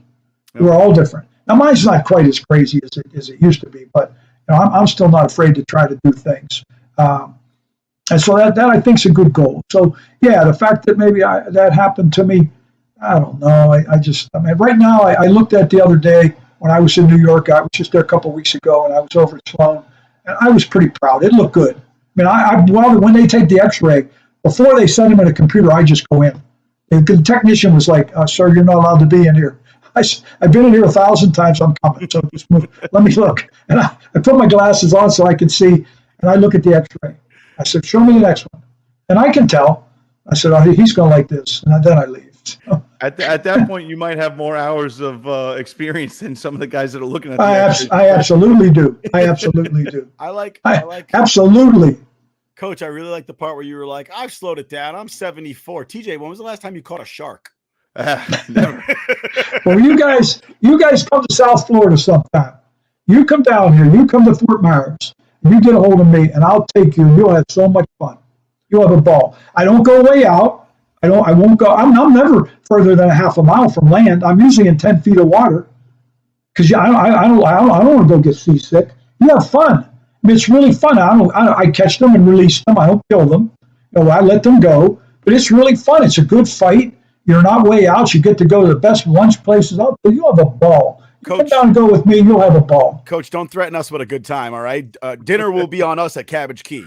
You come in, guarantee. You come here, I'll take you in a heartbeat. You'll love it. Come in the spring. You come in the spring, we'll catch a million. Coach, we're going to hold so much fun. My parents live in northern Florida. Southern Florida is not too far away. No, it's not far. You get over here, I'll take care of it. I'll have more fun. You don't need anything. I got everything. I've got everything. Speaking about that, and I know you go into detail in the book about, you can get bull sharks. The hardest shark you said to catch is the hammerhead, and then you get the spinner sharks and stuff. I was just down in Myrtle Beach, South Carolina, on vacation with my family, and we saw the spinner sharks jumping out of the water, and that's got to be a fight and a half. Those things can move. Unbelievable. The greatest. My favorite. If they'll jump, they'll tear everything apart. I've caught several 5s. I got a 6-foot one time, which is really something. And they come up out of that water and they're flip and they fight. They tear your equipment all up. You must well take your line and just throw it away because they get it all ripped up. And but it's really fun. It's a good fight. And then we let them go. We don't kill them. I don't believe in killing this stuff. I'm not going to kill them. So some guy did that last night down here at Fort Myers Beach. They killed a shark, a 6-foot bull shark, and they brought it up and cut it up and they left it on the beach with sunglasses on its eyes, and they put a writing on the shark. They carved into the shark body and left it there. I hope they arrest that person. I hope they find them. That's not, I don't know. It's not funny. If you're not people eat it, I mean, I get to listen. If I'm not going to sit. I eat steak. I eat chicken. Yeah, me too. To me, if you're not going to eat it, let it go. Let it go. You're just killing animals just to kill animals. That's sick. I'm the same as you. I agree totally. I won't do it. I let everything go. We don't kill anything. I've had shark fin soup before because my old boss, when he got married, we went to the wedding. He's Chinese. That was one of they have 13 courses at a Chinese wedding and 3 wardrobe changes. So he went from his nice dress blue uniform to a black suit to a blue suit. His wife went from her white in the church to wearing red or something. I don't know. They changed clothes 6 times. It was awesome. But I had you want to be careful letting that information out. If you did that now, it's considered that's very much an aphrodisiac for those guys. You want to be careful. You open that can of worms up, buddy. You might get yourself in some trouble. But I had shark fin soup. That was one of the courses at the dinner. So I'm not against sitting here and say, "Oh, don't eat sharks." Hey, no, I'm just teasing. I'm just kidding. Eat a shark, although that is true. But don't kill a shark for no reason. Nah, to show off on a beach, to drag it up and put sunglasses on. You think it's funny? I don't understand that. I just don't get it. I don't see anything like that. I have fun. I love the sport of it, but I'm going to let everything go. I'm not going to hurt anything. If I have to cut a leader, we use a saltwater hook that'll dissolve in the salt water in a day or so. I flatten the barb so when we take it out, it doesn't tear the mouth.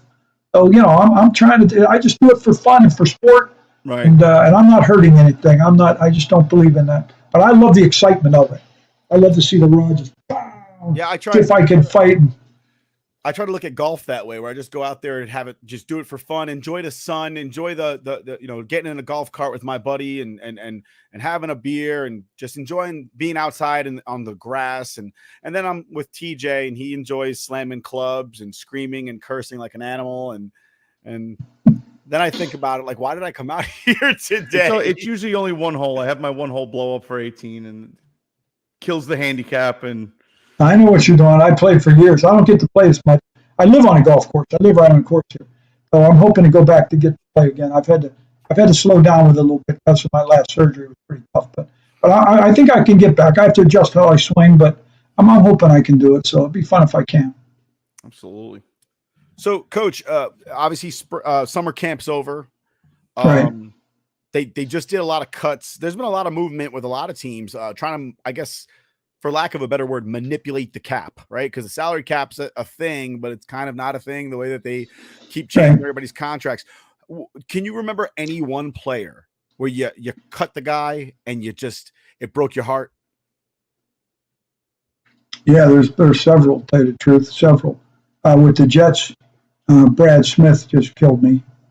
James Ahitabo killed me. Back with Miami, when we had to release Reggie Roby, that guy, I liked Reggie as a person, and he was a great punter. That was disappointing. So yeah, there's a number of those over the years that have been tough for me. And there were times when I would lose a young guy that I didn't want to lose because maybe sometimes the only team that cannot afford a guy is the team that has him because the way the contracts are structured. But if you go to another team, they kind of throw that stuff out and start over, and they can afford him. And that used to really bother me. So yeah, there were several over the years that were really tough for me. The Brad Smith thing was difficult. I liked him personally. He was so good for us. I hated to see him, but I was happy that he went and got some money and got a good deal. That made me happy. So that part never was upsetting to me. I always felt that was part of the business, and it was my responsibility to just keep moving. So I never looked at it as a real negative thing. I was disappointed. I didn't want to see them go, but I was always happy for them. And then I believe, being kind of cocky, that I could find the next guy, that I could find one. I'd figure it out. I'll get this. I'll make him just as good. And so that's part of the business. That's the way you have to look at it. That's just the business. And the players are going to try to get what they can. They've got a limited time. They can make some great money.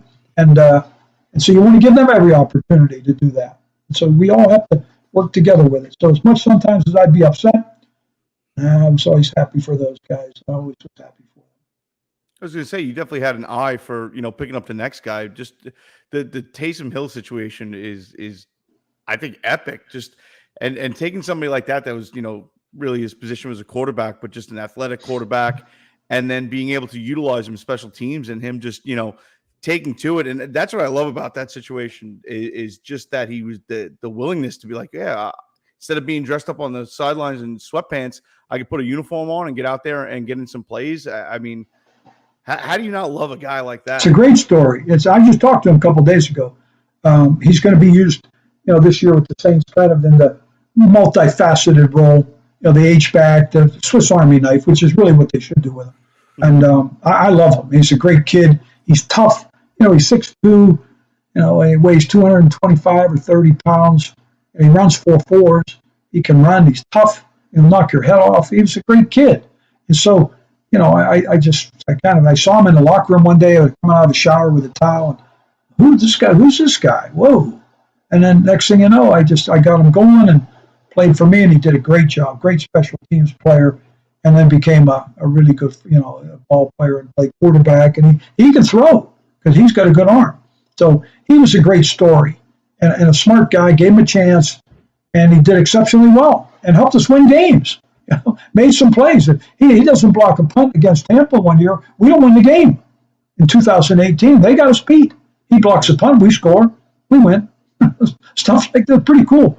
So the guy, those kind of guys, you have to be so happy for them. Give them an opportunity, and to see it come to fruition like that. Great football player and a great guy. I love him. Do you I maintain he owes you some money, Coach. Yeah. They all owe me money. I don't care. Some of those coaches in college owe me money. That's who owes me money. Those guys. I really helped them. I'll give you an example. I think he's a great coach. Don't get me wrong. I got a call from Clemson one day. This is after I retired, before I went to work with the Saints. And so I went there. I go down there. And Dabo Sweeney, he showed me. He said, Mike, we think we could beat Alabama.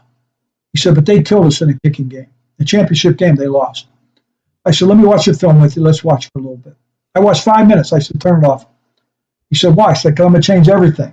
I don't like anything you're doing. I'm going to change it all. So I did. I helped them. I worked with their coaches. They were the nicest guys. I really liked them. I spent time there. I had fun with it. And I put stuff in for them. That year, where they got in the playoffs, they're playing Louisville. And, the young man from the Ravens, the quarterback, help me, I can't get his name on. Lamar Jackson. Okay, he's the quarterback. He takes Louisville right down the field and they score. and they go ahead of Clemson at Clemson. With less than a minute or so to go in the game, Louisville's got the game won. They kick off to Clemson. Clemson runs it back 90-some yards, about the 3-yard line, scored a winning touchdown. I got a text the next day from them. They said to me, thanks, brother, Jet left. That's what they called. I put it in. When they beat Alabama in the championship game, I drew up the punt block for them. I drew up the big return that they ran. I gave it all to them. The next year, he signed a $60 million contract. He should give me a little cut of that. he should give me a couple. He should buy me a new boat. Coach is going to say we could add a couple feet to that boat, I think. Coach could add a couple feet to that boat. Yes, you could. Yeah. Do you know where Dabo comes from? Where his nickname Dabo comes from? No, I do not. So his real name is William. Okay. But obviously, when we're children, we get nicknames, and he's from Alabama, born in Alabama. Right. He went to school there. Went to school in Alabama. Yeah. So obviously, we all have accents where we come from. Obviously, TJ and I have New York accents, and we say words that like coffee and water, and we sound like we're from New York. So Dabo's brother would refer to him as that boy, and that boy became Dabo, as opposed to. I got it. I get it exactly. He's Dabo Sweeney because he's that boy Sweeney. I never knew that. But that's it. I really had fun with them. Those guys are same thing in Penn State. I helped those guys. I did all the when they beat the year they beat Ohio State. You know when what's his name was up in Ohio State. The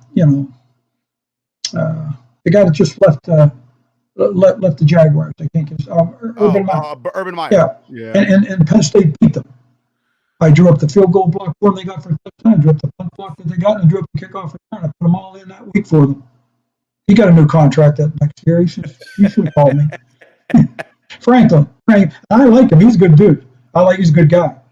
So I had fun with him up there. That was I enjoyed it. So it was one of my schools.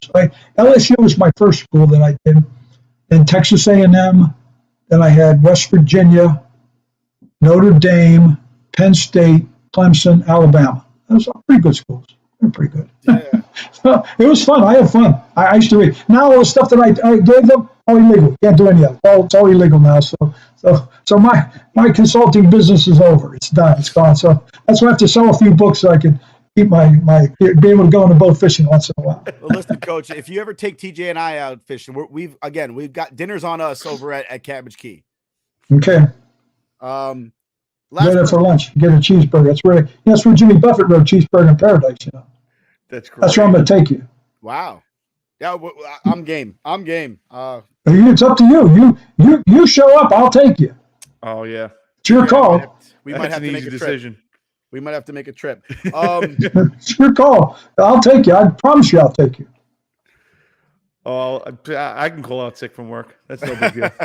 You got to come in the spring. Come in spring in May. Come in May next year. I'll take you the ball. Our birthdays are in May. Well, I don't care which excuse you use to get out of the house. We got to use something. That's up to you. I'm not going to help you with that one. I've already been down that road. I don't have to go that road anymore. But so two things before we get going. TJ, do you have any more questions you want to ask Coach? Yeah, I did. With the Taysom Hill situation, and then obviously you talk very in depth about the Tim Tebow situation that was in the Jets, and you say it was very unfair for him. They never utilized him the way that they said they were going to utilize him. But you also make a point to say like he wouldn't block. Do you think he could have been a player like Taysom Hill? I mean, he had that athleticism that could have. No, he's not. It's not his makeup. Okay, he can run with the ball. He's a ball carrier, and he'll run hard. But as far as that other part of the makeup of being like a blocker and a tackler and to do those little things, no. I never. I put it this way: I never saw an inkling of it. Okay. I got stuck one time when I had to use him as a personal protector. We were playing the Dolphins when Eric Smith got hurt, and he went in and he didn't touch the guy. It was not good. I was an unhappy camper, and I got a punt block that I never had many in my whole career. But thanks to him, he helped me get one. He had a lot to do with it. So no, that wasn't his makeup. No, but the fact that I was disappointed is that there was a role he was to have, and he was very prepared for that role. And the offense never utilized with him at all. I did. I kept my end of the bargain. We ran the stakes. We were good at it. Yeah. And I liked him doing that. Anything else? No, he's not getting on that group I had. He couldn't play with those guys. I'm just telling you, he couldn't play with them. They looked at me and say, Mike, will you get him in the huddle? Get him the hell out of here. No, we had a good group. He didn't fit. Not there. Not there. Other things, yes. There, no. No, he did not. And the offense, it's like they were, I don't know, they didn't even talk to him. Like, it was terrible. It was a mess. He came to me one time during a game. We had the ball. We were playing the Raiders. And we had the ball first and goal on like the 4-yard line. We couldn't get in. And he came to me. He said, Coach, will you put the punt team in? He said, I'll run a fake and get in the end zone. It was kind of funny, actually, because I think if we had put the punt team and run the fake, we would have scored.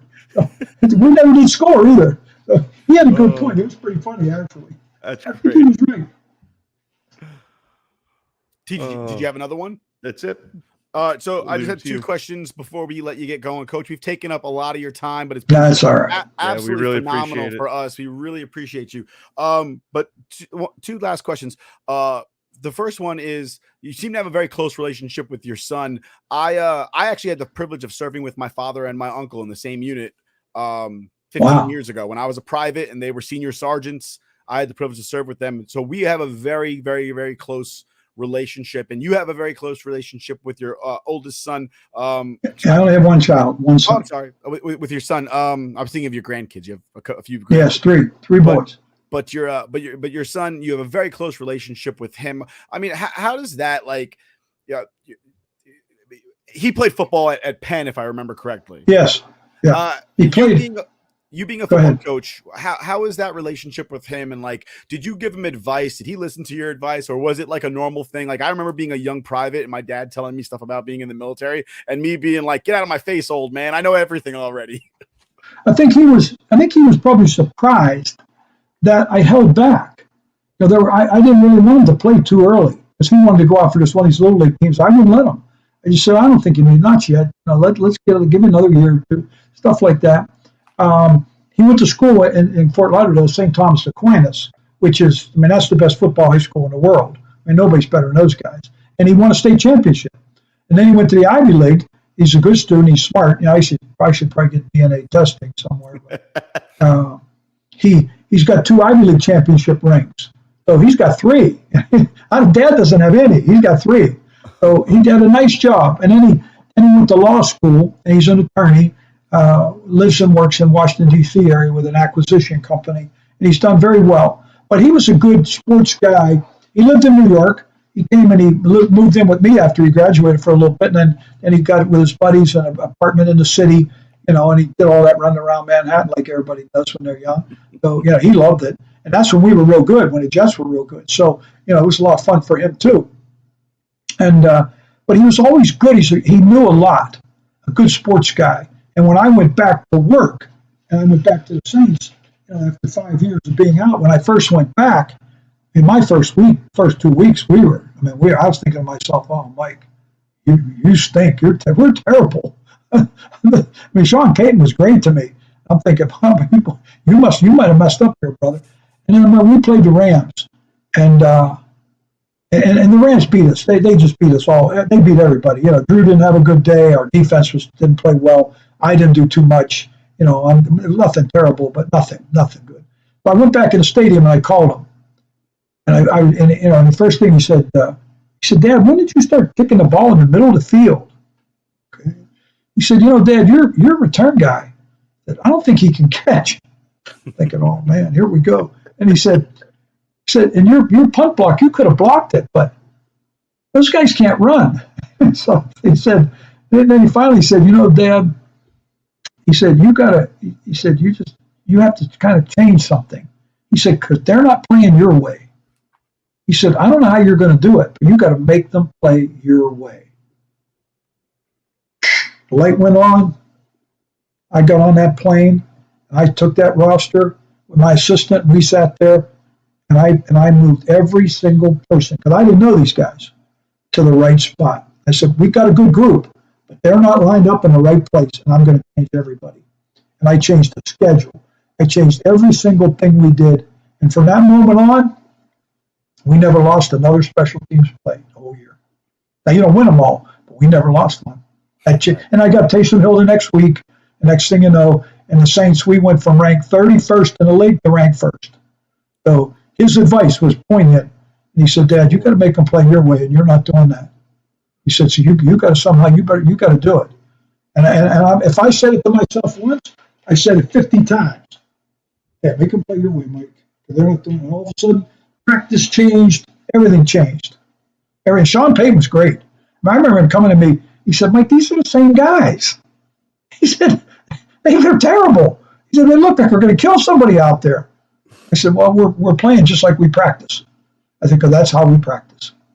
And then I started doing crazy things. I had fun. I remember I was using Taysom Hill one time, right before Alvin Kamara took over, to run kickoffs back.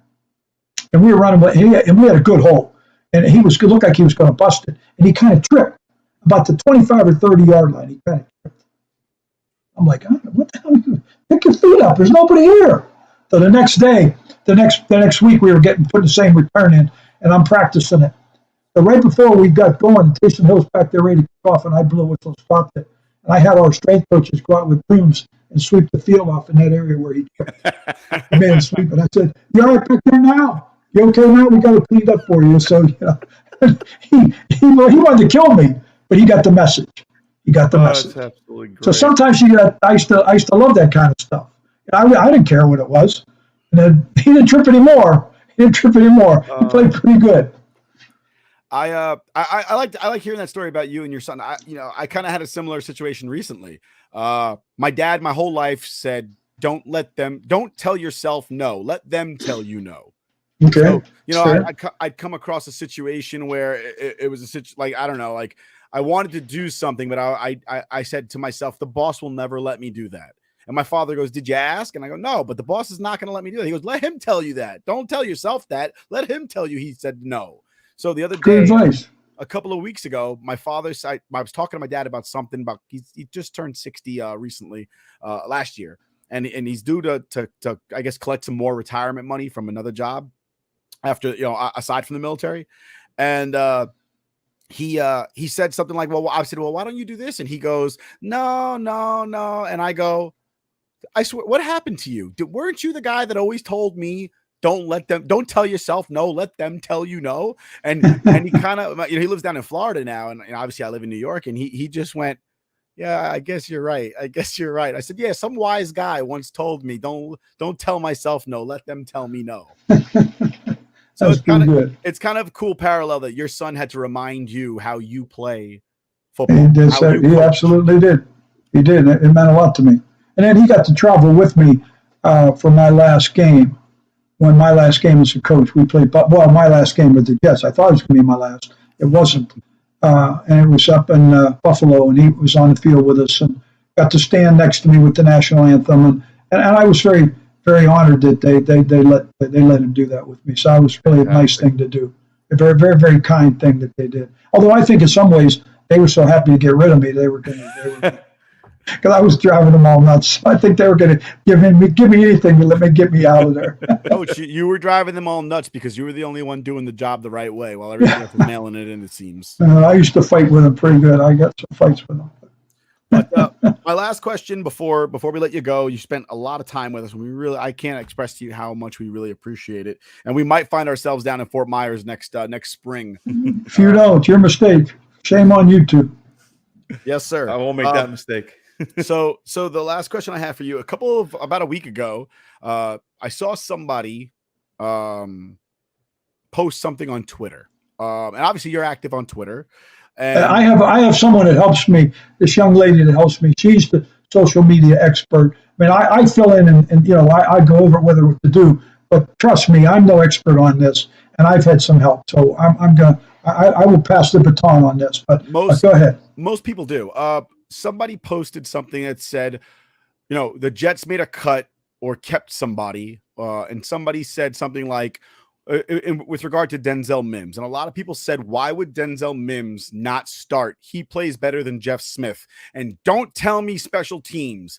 Anyone can play special teams. And I actually tagged your account, and I said, I said, do you believe this disrespect, coach? Anybody can play special teams. And the reply that I got back from your account was, I would invite him to try.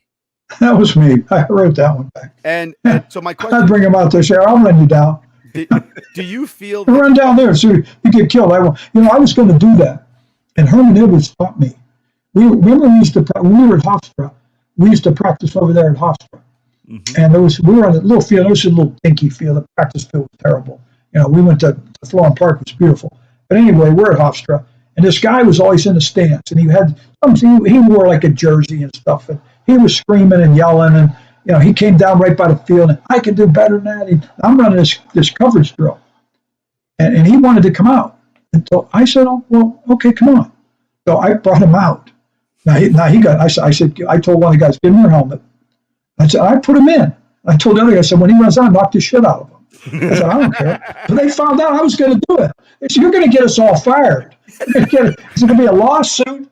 So they came. He was in line. He was going to have to run this drill. And then Herman saw it. He came run. What are you doing? Make a long story short, I didn't get to do it. So discretion was probably the better part of valor. And it's probably a good thing I didn't go through with it. But I actually was going to do it because he said the wrong thing. He just said the wrong thing, and it got me angry. I went, "Oh, you think so?" I said, "Get your..." Next thing I said, "Give me his helmet," because we were just in like shorts and stuff. And I said, "Oh, they were gonna knock the hell out." But I'm glad it didn't happen. It probably kept me from getting fired, so I'm glad I didn't do it. What's insane is that opportunity, obviously, with the way the world works and lawsuits and stuff, it's crazy. But somebody like me, I wouldn't even talk smack. I would just love the opportunity to get the shit kicked out of me by the Jets.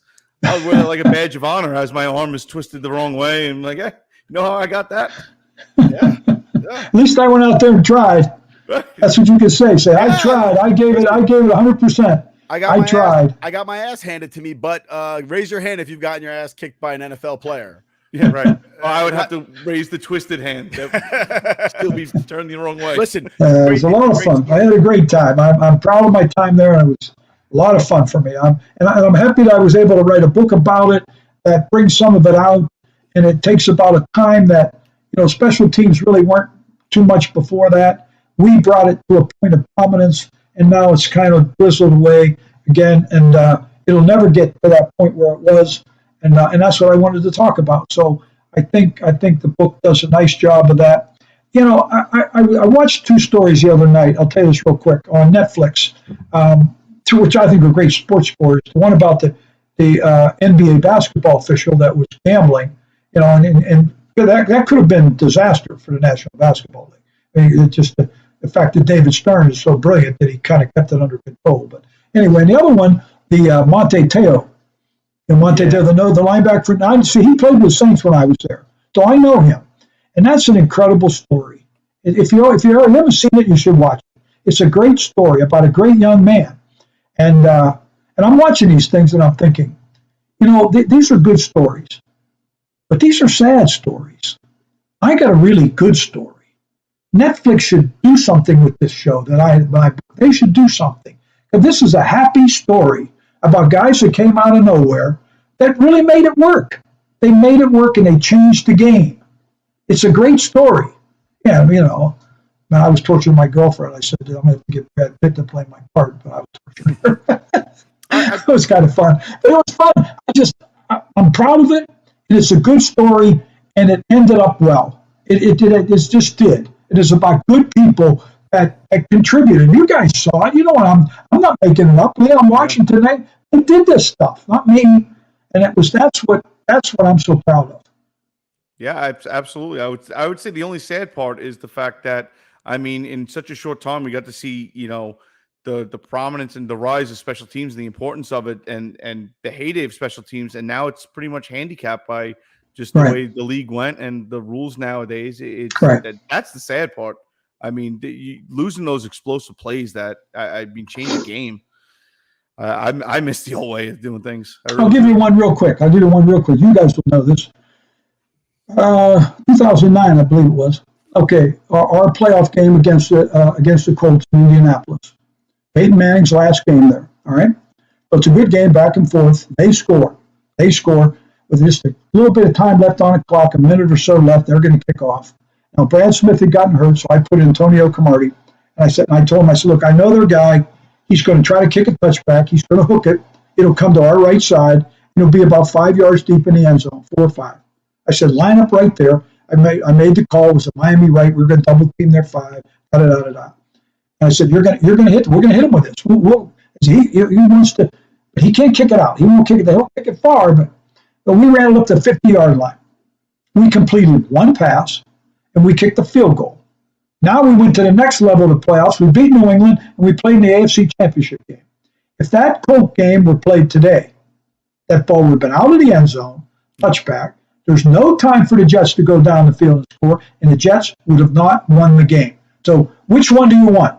I want to have a chance. Yeah. That's what I want. I want the chance, and that's been taken away. I couldn't agree more. Because we would have not won that football game. We had no chance. Because he would have killed that ball. It had been out of the end zone. We'd have started at 25, no time on the clock, time for 2 plays maybe. But the way it was, next thing you know, we're beating New England, and there we are going to the championship game. You guys know what that felt like. Come on. It felt amazing. Thank you. For those 2 years, we went to back-to-back AFC championship games. My house was a madhouse. We never yelled so much. We would hang posters around the house. Like, my house was the party zone for Jets games. And I'd invite the whole block to my house. And we'd have like tons of chicken wings. And every day was a Super Bowl for those playoffs. That was a fun time. But we'd have never gotten any further if we didn't have an opportunity. And Camardi ran, and we just blocked the hell out of them. We had a great block. They kicked us out of bounds. We get just about to 50. We complete a pass. We kick a field goal. I like having the play. Yeah. I like having the chance. That's my goal. So that's why I like the way it was and what we were able to do, and we were able to contribute. We became a viable part, and some guys like that nobody knew about had a tremendous role, and that for me was what it's all about, and that's what I wrote about. So, and I appreciate you guys giving me an opportunity to talk about it. So thank you, Coach. We appreciate you. Thank you so much for coming on. I can't even put into words how exciting and just it's amazing to have you on the show. We really appreciate you to no end. We really enjoyed the book to no end. Yeah, awesome book. Coach, I'll tell you this. I'll be telling my grandkids about this one day. I'll be like, yeah, I got to talk to Coach Mike Westhoff twice. Hopefully, I'll get to tell them I got to sit down and talk to Coach Mike Westhoff twice. Hey, and then we went on his boat and fished for some sharks. You come down, you'll get to, we got a book signing coming up, I think it's the 17th or 18th, the Sunday in Staten Island. Really? Yeah, I'm going to be there. The book's, it's at a restaurant called Taco Tico or Taco, something like that. Check it out. It's on Staten Island in an area that's a real nice area where there's lots of nice restaurants and things. It's a Mexican restaurant. We'll be there from 12 to 4 with a book signing. I'm driving. I'm taking a bunch of books, and they're going to have the game on and all kinds of stuff. So if it's a Sunday when the Jets are playing at Cleveland, I believe. Okay.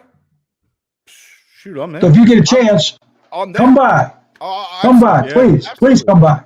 Absolutely, we'll be there. That'd be fun. Yeah, that's where we're going to be. Yeah, I'm gonna come up. I'm gonna do it. Perfect. Yeah, that's awesome. All right, well, guys, I'm gonna let you go. So thanks again. Thank you so much, Coach. We'll be seeing you. Yeah. Okay. Yeah. Come to the signing. It'd be fun. It'd be nice to get together. I hope you do. Absolutely. We'll be there. All right, guys. Good night. Good night, Coach. Good night. Everybody, please go out there, buy Figure It Out by Coach Mike Westhoff. It's at Barnes & Noble, Amazon. You can get it on Audible. I recommend the Audible, especially if you like Audible. Yeah, Coach I can't speak to that enough. Coach reads the book himself. You really get it straight from the horse's mouth, and you can feel his intensity. You can feel it's like he's talking to you. It's like a good friend is telling you a great story. Yeah, absolutely. Thank you to Nick, especially for talking me into going the Audible route and singing it praises, because I'm happy I did that instead of reading it, because not that I'm opposed to reading, and I do enjoy reading, but I mean, to hear coach actually read his own words and put the inflections on it and the emotion behind it, it's an experience. And like you said, it's like having a conversation with an old friend that's just filling you in on, the most important and poignant details of their life. I cannot sing this book praises enough. You just saw Coach Mike Westhoff. What a great guy. And he wrote an absolutely incredible book. If you're a Jet fan, if you're a football fan, I really encourage you guys to go check it out. Absolutely. I think that's all we've got for this episode. From us here at Scoreboard Addicts, we appreciate you guys staying with us. Catch us again next week. I believe next week the season will have started, but I think Anthony's doing a Giants review. Obviously, Jets games on Sunday. We open up against Baltimore. I just saw a quick clip. I think Zach Wilson has actually been cleared for football. Beautiful. So he might play on Sunday. So the doctors has said that he is clear to play. Whether or not he actually does, that's a different conversation. But either way, football's back. Football's back, folks. Football's back. Absolutely. What a great time of the year. Sweater weather coming up. Football. If you like those pumpkin spice lattes, you got those coming at you left and right. Great time of year. So thank you very much, guys, for tuning in with us. At least thank you for bearing with us, to tune in from Coach Mike. Because, I wouldn't come to see me. I'd come to see Coach. Absolutely. But I look forward to running into him, intentionally running into him in Staten Island and hopefully down in Fort Myers next spring. Yep. Got to buy a hardcover of that book now to get it signed. Because Absolutely. But from us here at Scoreboard Addicts podcast, we'll catch you next week.